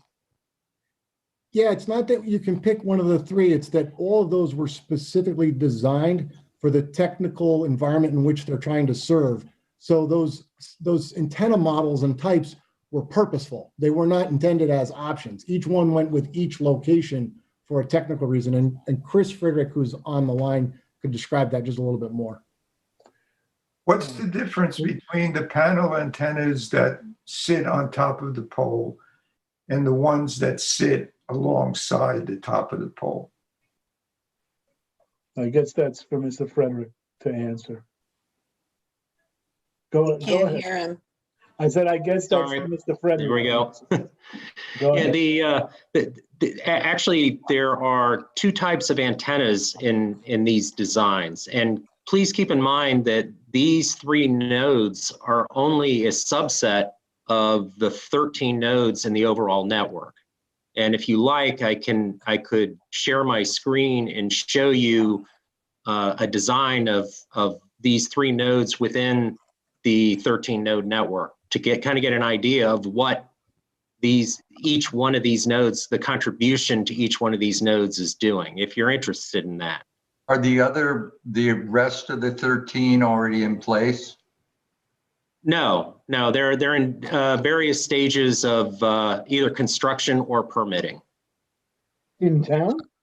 So you're proposing a 13 pole system, and this is the first 3 of the 13. No, it's not. Actually, we have permits for, I think, 6 or 7 of the nodes already. So are you saying there are 13 different types of antennas? We're only looking at 3 different types? 13 sites. No, there's 13 locations. These are just 3 locations that are located within your jurisdiction. This is part of a much larger network. How many flavors of antenna are there? Because right now we've got 3. We've got chocolate, vanilla, and strawberry. Are there pistachio, butter rum, and Rocky Road out there for us to also consider? Actually, there's only 2 types of antennas. Okay, there's panel antennas and there's canister antennas. And each one of the panel antennas, there are 3 panel antennas. They're very directional. They're, as Chris Fisher was saying, they're oriented to target very specific areas. So the canister antennas are think of it as an omnidirectional pattern. It's a circular. Think of it as a dinner plate.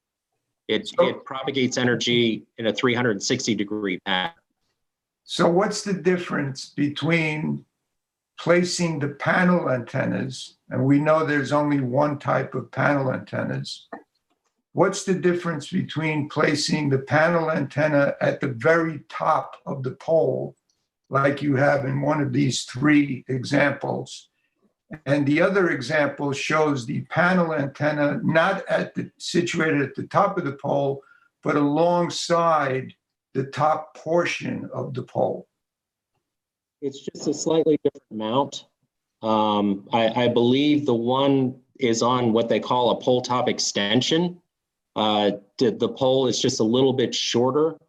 So you put a pole top extension on it to get the antennas higher in the air so that they'll cover a larger footprint. So it depends on the length of the pole to determine where you would place those panel antennas.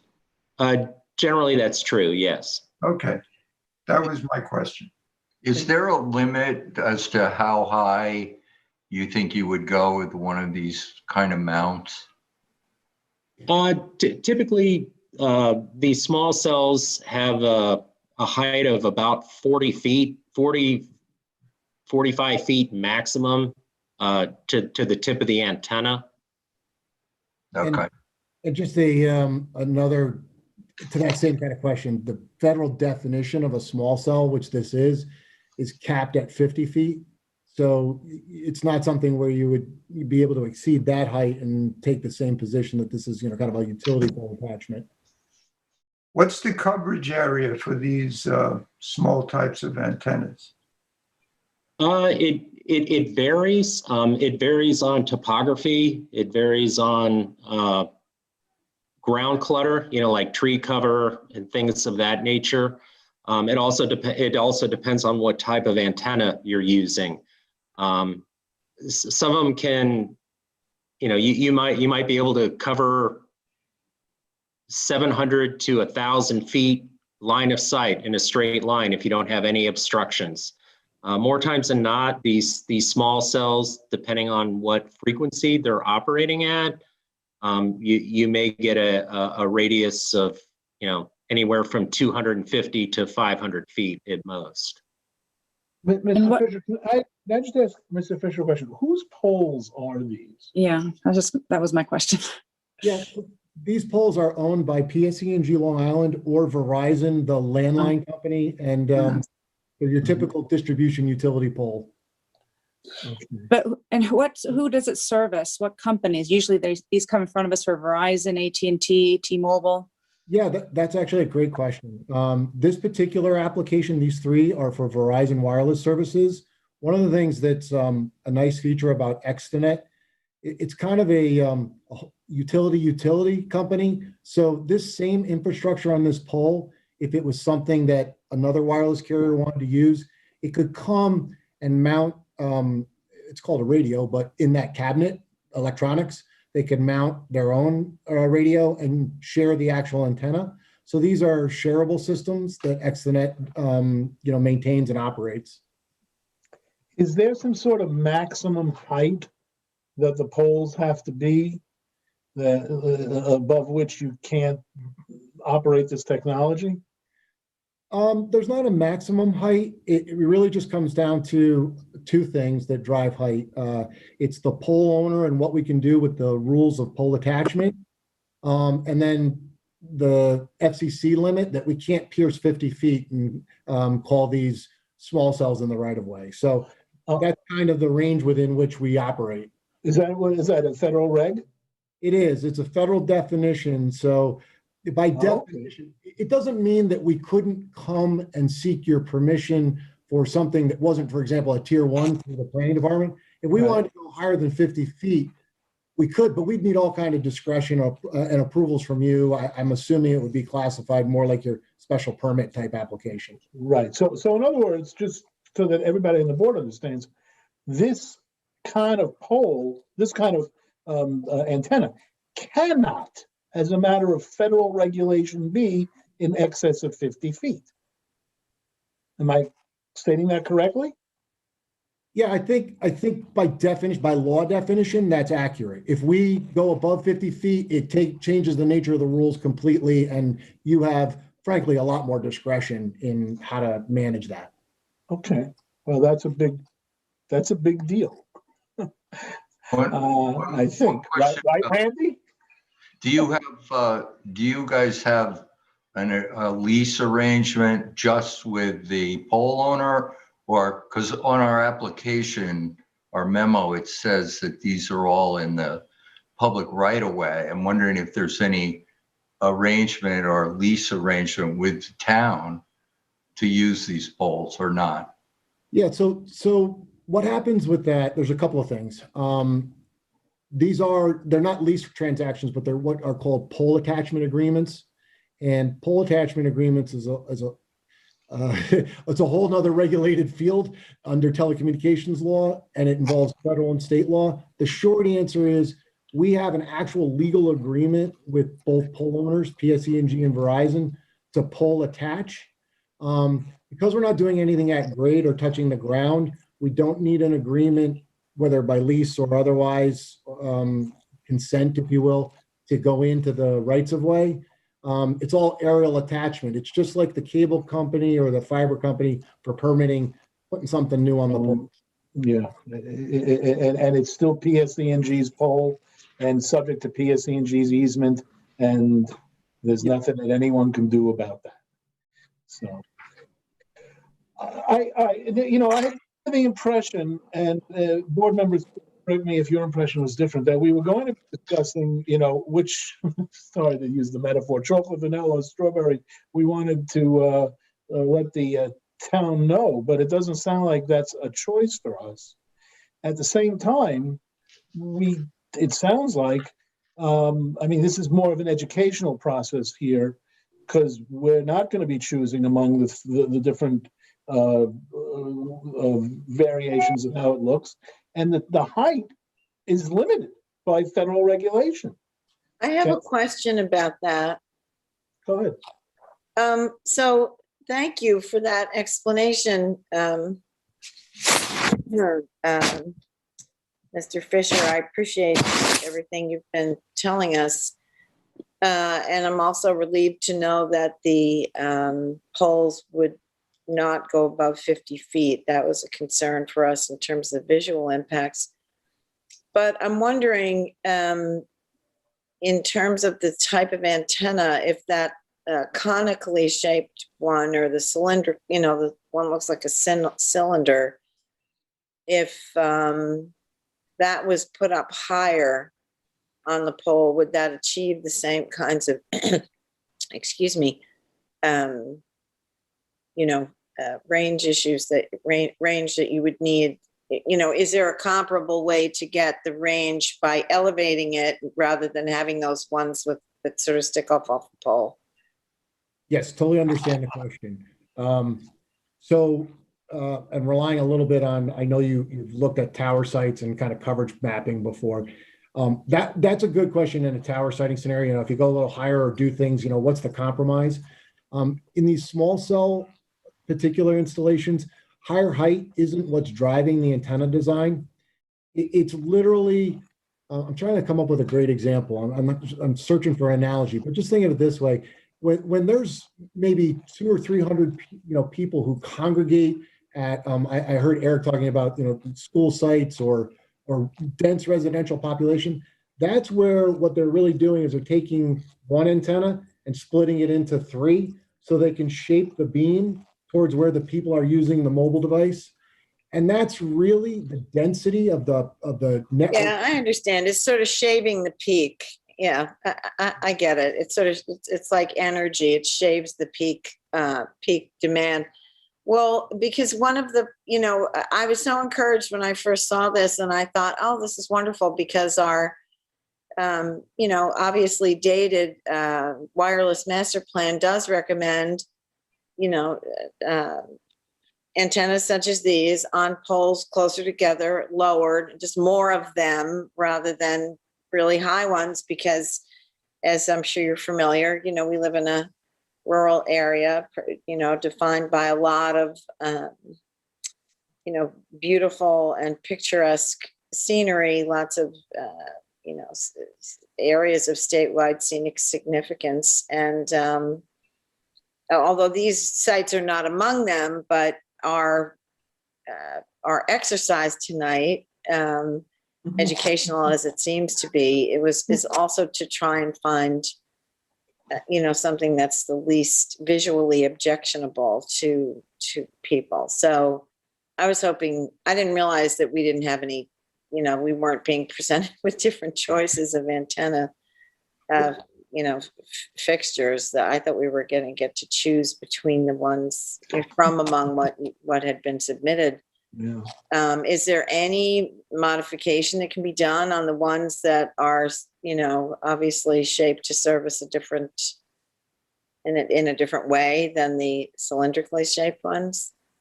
Not on those, and I don't mean to disappoint. Not on those. I have a couple of thoughts though on a going forward basis that maybe are helpful guidance for the town and for you and your planning department.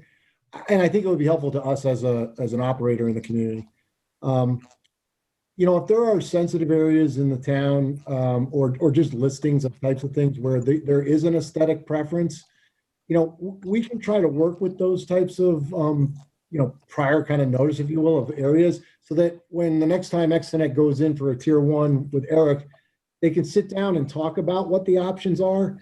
And there might be flexibility. The utility pole attachment arena really is less flexible. What you really get to, if you're looking for aesthetics, it opens up a whole nother can of worms, just so we're on the same page. If you go down the path of, we really like aesthetics, what really drives the conversation is, you don't want the pole attachment. You want us to build a brand new pole that's a completely standalone small cell pole. And that's where you get out of the confining nature of utility pole attachment requirements and these technical requirements, and we can do more things with what the antenna looks like. But then you're building more infrastructure in the street, so there's plus minus. But I think these are things that guidelines the planning department could start to, and we would be helpful to on that process, I think. Okay, well, thanks. I think, our aged wireless plan envisioned just that, shorter poles at more frequent intervals with, lower fixtures on them to facilitate this. But thank you for your explanation. What question about in the submission, Eric gave us his memo. There's you have those signs, the warning signs that say, you're in an area that may exceed the federal standards for radiation. I'm just wondering, those signs are going to be posted on the pole or near the pole? And do they affect the equipment down low as well as the top? Chris and I can probably take it in two parts. The signage for these are really low power, and typically it's more the utility crews that we work with under our agreement, because it's really not until you get to the antenna itself that you're even within that area. I'm not sure that signage is even required by the federal requirements, but Chris, you would know better. Do we have to, for PSE&G, put something on the Actually, it is required, but the signage that you're speaking of is actually for the occupational workers that go up on the poles. So the signs themselves are mounted approximately 12 inches below the base of the antenna. Oh, the people in the street won't be walking around seeing signs that say danger warning. No, they won't. I mean, unless they have a pair of binoculars and they know those signs are up there and they're looking for them, they won't see them. Do they wrap around the pole or just? Yes. There's different types of signs. There's some hard plastic signs that are more flat in nature, and then there's others that are more flexible that do actually get mounted to the curvature of the pole. You can get you one, Randy. I think if anybody else, does anyone else have any questions? This has become more of an informational session than anything else. I just have a quick question. Why is it that you can put the equipment on the pole for these types of antennas, whereas you mentioned earlier, Mr. Fisher mentioned earlier, that if you build your own pole, you need to build infrastructure on land? What's the difference? Good question. Yeah, so there's two different things. Typically, because these are small radius service areas, the amount of the equipment physically, the size of it it's smaller, and we can mount it to the pole. What happens when you do what we would call a more decorative standalone pole in the right of way? You can mount it to the pole, but it starts to defeat the aesthetic objective, and so we incorporate it into the pole. So it looks a little different. And then this is totally different conversation than when you get to tower sites where you need a big fence compound, and because the amount of equipment going in those tower sites is so much more in terms of the capacity that network feature is serving. Yeah, you don't need the generator, the emergency generator, that stuff. So. Yeah, these are all, I mean, it is a limitation with these at a certain level, but they're all powered by the power and fiber on the poles. There's not a backup system. Have you all seen, I'm sure Eric shared with you the statewide areas of scenic significance that are, and I think there may be some town areas too, because those would be certainly something we want you to be aware of. Yeah, and I think, and this is where I was headed earlier. If there's planning guidance that the planning department, it's almost like bullet points, and it's not prescriptive, but it's kind of directional to us. If we know where those areas are, even though there's above ground utilities, there may be different options we can work with the community if we have to strategically site something, both on what it looks like and what the options are. And I think Extenet as a company is really open to that kind of conversation. And let me tell you, that as you know, I think the town has hired a wireless consultant firm, and they are working, first of all, actively at this point on new small cell legislation, as well as updating the wireless master plan as a whole. So I think that direction is going to come through that process. And once we do have, an update that we feel matches federal, state laws, FCC regulations, as well as the intentions of the town, then you'll have a definitive guideline as to what we want to see moving forward. I think that what we can do, Joanne, yeah, I'm sorry, don't mean to stop you. Go ahead, Joanne. From talking to our consultants, it's my understanding that you can build poles and put the antennas maybe up to 4 carriers inside the poles. Is that true? And Yeah. then the second question is it possible to see the 13 facility structure that Chris was talking about? He was going to explain us where the 13 different pieces of this network were going. Yeah, absolutely. So let me just hit a couple of quick things. It'd be really helpful for us to know who the consultant is, and we're going to want to engage in the town board process. We have our own experiences with consultants and regulatory approaches, some good, some bad. So we'll be interested. As far as the 2 questions that you were asking, yes, when we do a new pole versus a pole attachment, we can do things that, for lack of a better word, if you think of the towers that you may have approved, there are those big unipoles or flag poles without a flag. We can start to do things that look like that incorporate antennas and equipment in it. They're a little bulkier, but they might achieve that visual aesthetic that was talked about before. But that's a new standalone structure. We can't even put it in the PSE&G pole line at all. And then the third piece, yes, Chris, I think could show it. I think what he was referring to earlier, those aren't necessarily jurisdictional to the town. There may be many that are in state rights of way, which is regulated by state DOT. I'm not sure if there are some in the villages, but I think that's what he's referring to as far as this broader plan of their network. But Chris, if you want to show it. Okay. I think that we've gone through as much as we can on this. These are applications, and I guess we should be voting at some point to deem them complete. Sam, before you go on, Joe, I thought Joanne had a good question, and if the applicant doesn't mind sharing your 13-point plan with us and our consultant, it'll just help us be kind of in on where you're going. But go ahead. No, that's fine. They can come back to us if they want with that, and we can schedule another, announced informational session, or they can just simply share, put it in the file, and we'll all have it. The point is that we have 3 applications on. I think we need to determine whether they're complete or not. I don't know that there's any more that we can do with these. Thomas, am I jumping the gun on that? No, I think that's correct. I think the board needs to make a determination of completeness based on what's in front of you. What little room we have which is none. So and can I add too? Obviously you'll go around the board, but the board may not find any of these designs obtrusive or, not in keeping with the code.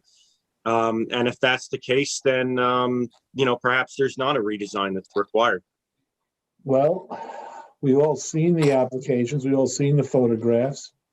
We know the heights. And, I think it's worthwhile to go around the table. I'll start with you, Ed. Hit all 3 at once. Do you deem them complete? Do you think we need more on any of them? No, I don't. It doesn't seem to me that we do need any more on them. No. On all 3? On all 3. Okay, thank you. Lou? Yeah, I agree with that. Within our jurisdiction, I think this is deemed complete, in my opinion. All 3? Yeah, all 3. Okay. Ian? I agree as well. Kathy?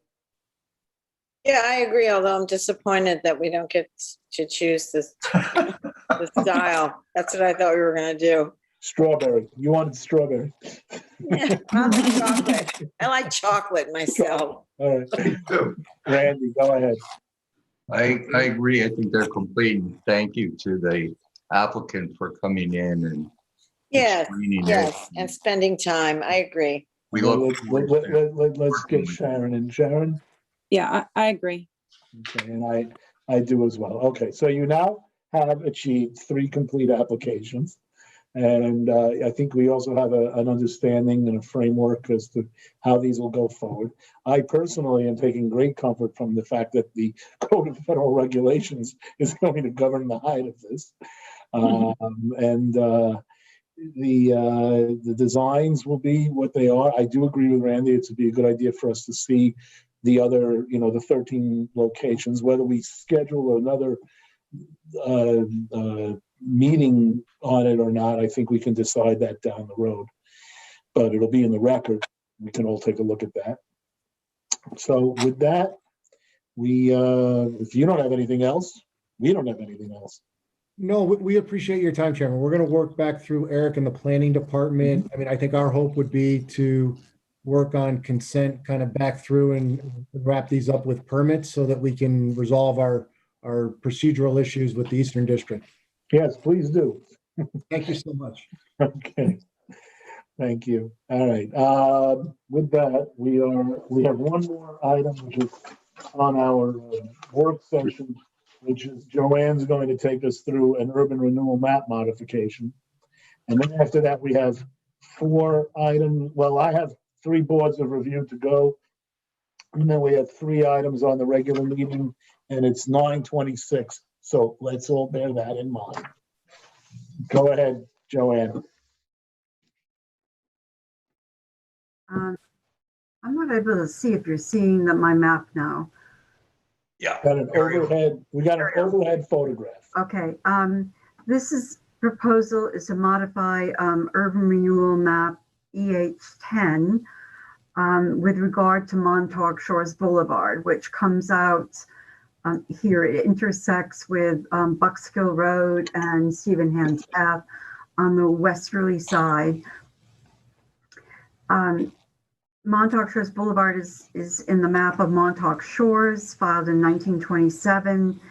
It's part of the urban renewal study, extending from Buckskill Road on one side to Green Hollow on the easterly side for a distance of approximately 2,500 feet. It also represents the main route of the main LIPA PSEG transmission line that extends from Town Line Road to the Cove Hollow facility and then eastward. The old file map study recommends that the street be abandoned. So I'm going to show you the old file map. This is, okay.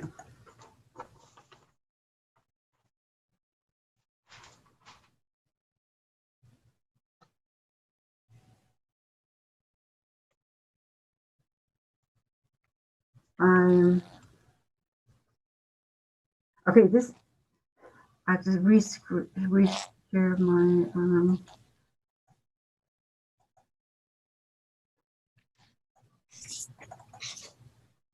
are you seeing the existing map now, your renewal map?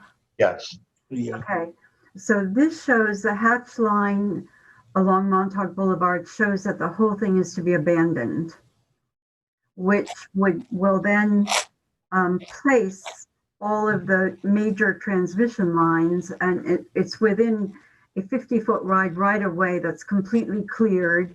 There's a 10 to 12-foot dirt road that goes down the middle of it, and all the major transmission lines. With this proposal, the lots on either side would abandon this road to the center line, placing the major transmission lines on private property. So additionally, there's a dirt road that represents, it goes all the way to Town Line Road, that represents a popular hiking and biking trail. So Joanne, who's initiating this? The planning department is. Oh, okay. So it came to our attention that this was happening, and it seemed that it didn't make good planning sense. So the town board held a public hearing on, this is what we're proposing instead. That Montauk Shores Boulevard be kept open. A couple of places a couple of people have abandoned it to the center line, and in 2 places it's abandoned completely. But we think that would be easier to work with those couple of property owners in the future, rather than have the whole thing abandoned. So there may be existing utility easements under the lines that allow for some maintenance, but we think that keeping the line out of the individual, multi-individual property owners' private lots will decrease future complications. The right-of-way is entirely cleared of native vegetation. The area of the easement that prevents any kind of residential development, which we're not sure how much that is, but it would not be considered lot area. Even though it were abandoned, it wouldn't help the property owner, because technically under the town's code, easements like that are not counted into lot area. So overall, there doesn't seem to be any benefit to the property owners, and it seems to be a detriment to the public and to not in the interest of good planning. There's a little bit of a issue, and in that the town board, the plan that was attached to the town board memo, to the town board resolution, was this alternative A, which also calls for modifying the map to keep 2nd Avenue and this portion of Green Hollow open, whereas on the previous map that's supposed to be abandoned. So I'm not sure how the town board is going to handle that, whether they're going to have a rehearing, but we're looking.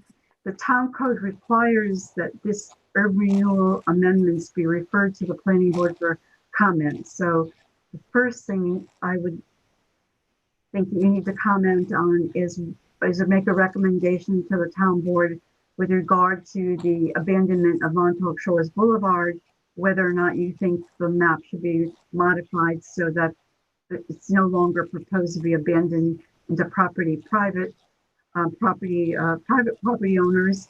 And the second is which may or may not be part of what the town board initially acts on, is whether or not this portion of easterly end of 2nd Avenue and Green Hollow leading down to this Montauk Shores Boulevard, which would provide public access in the future, whether or not the map should be modified to leave that open also. So there's 2 parts to this. The main one is Montauk Shores Boulevard. Secondary would be the 2nd Avenue, Montauk Hollow. And these are they're both before the town board, or the town board's going to have to choose between the 2, or how does it shake out exactly? The town board held a public hearing on keeping the resolution. Holding the public hearing was on Montauk Boulevards alone. Right. There was a map attached to it that also included 2nd Avenue and Green Hollow. So the town board may have to have a rehearing, and they may have to decide, do they want to do both of them or only one? So. Okay, but we're here to give advice, correct? You should comment on Montauk Shores Boulevard. Mm-hmm. And then that is for sure that the town board wants to is holding hearing to move forward on that. Right. And they may also include the easterly section of which is shown in white here, of 2nd Avenue and Green Hollow, this L shape here. Right. So what would happen to the L shape area? Yeah, the one that's white, Randy. Yeah, what would happen to that? Well, it would be, right now it's proposed to be abandoned. It would be proposed to be kept open. So the answer is we can comment on both, and if the town board, depending on which one they pick up on, we will have given our comment as to both, and whichever one we pick is whichever one they want. this is what the hearing would be to leave this, here you see that L-shaped proposed to be abandoned. That's what the map says now. So there's maybe the town board may also want to consider leaving that open, right? Which was also under consideration. That would provides access down Second Avenue, and it gives some access down to this potential open space corridor or trail corridor. Okay. And also, if you go directly to the east from here, there's a town-owned preserve, the Conzo Preserve, and there's no access to that on the northerly side of the Long Island Railroad. So it potentially could provide public access or access just to the people in the map to that particular piece of open space. Which is Buckskill on this map? Is that where it says alternative A? Buckskill is. No, actually, it's not. It's to the way left. It's the bottom left. Yeah. It's okay. All right. How I don't know. I don't know exactly how to.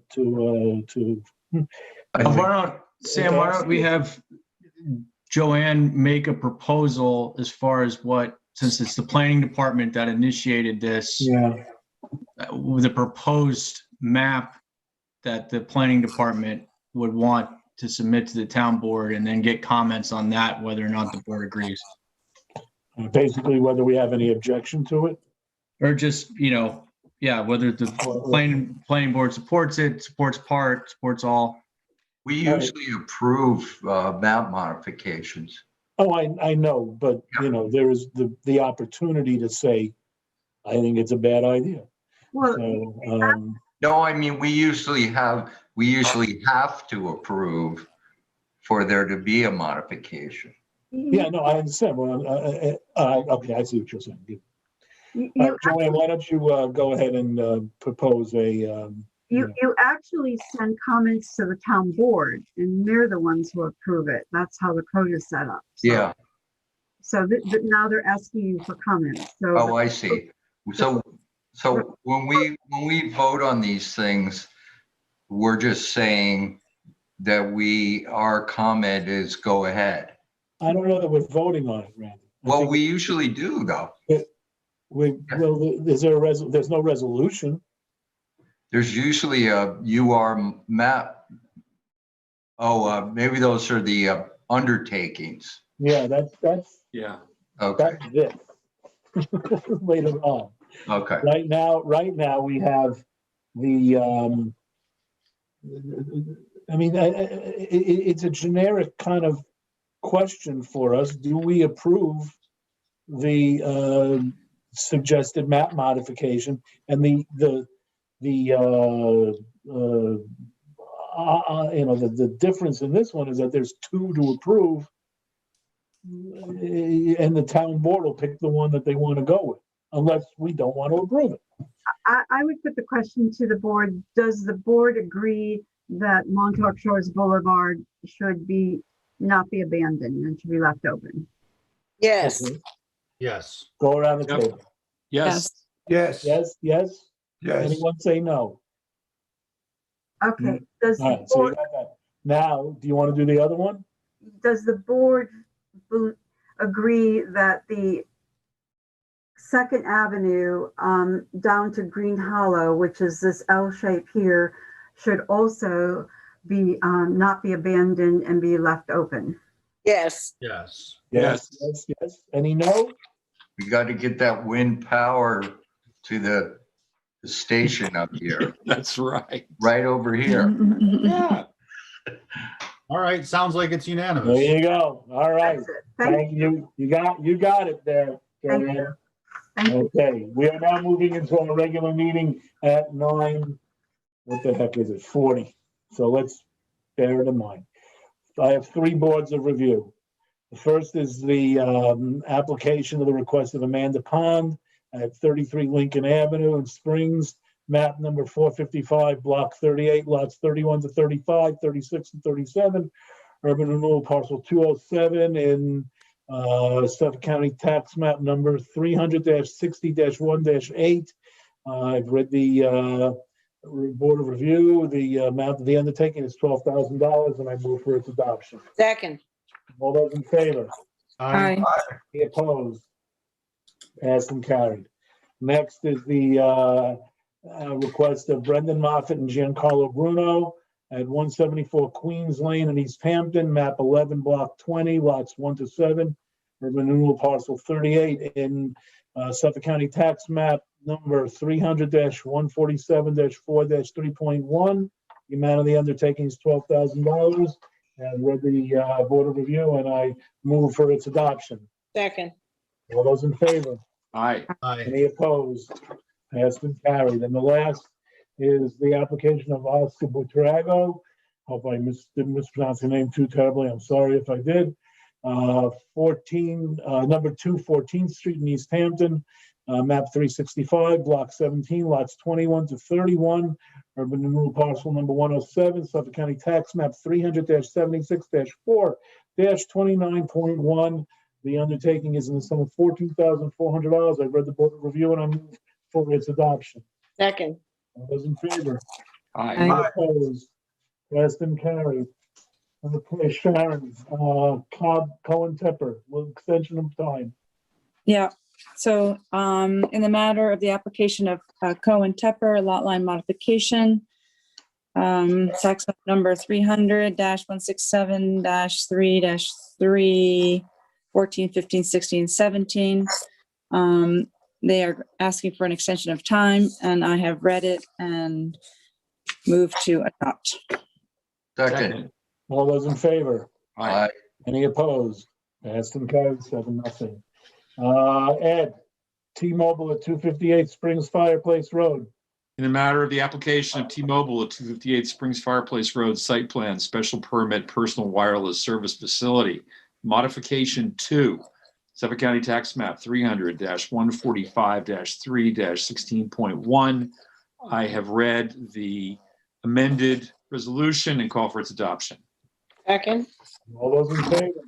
Aye. Any opposed? Passed and carried, 7-0. Finally, John Sebastiansky. Again, sorry if I mispronounced it. Lou, it's yours. Schedule a public hearing. I sent around a revised version of this. Yeah, I got it. Okay, It was the date that was changed, right, Tom? correct, yep. Okay. In the matter of the application of John Sebastiansky Artist Studio, Suffolk County tax map number 300-155-1-8.5.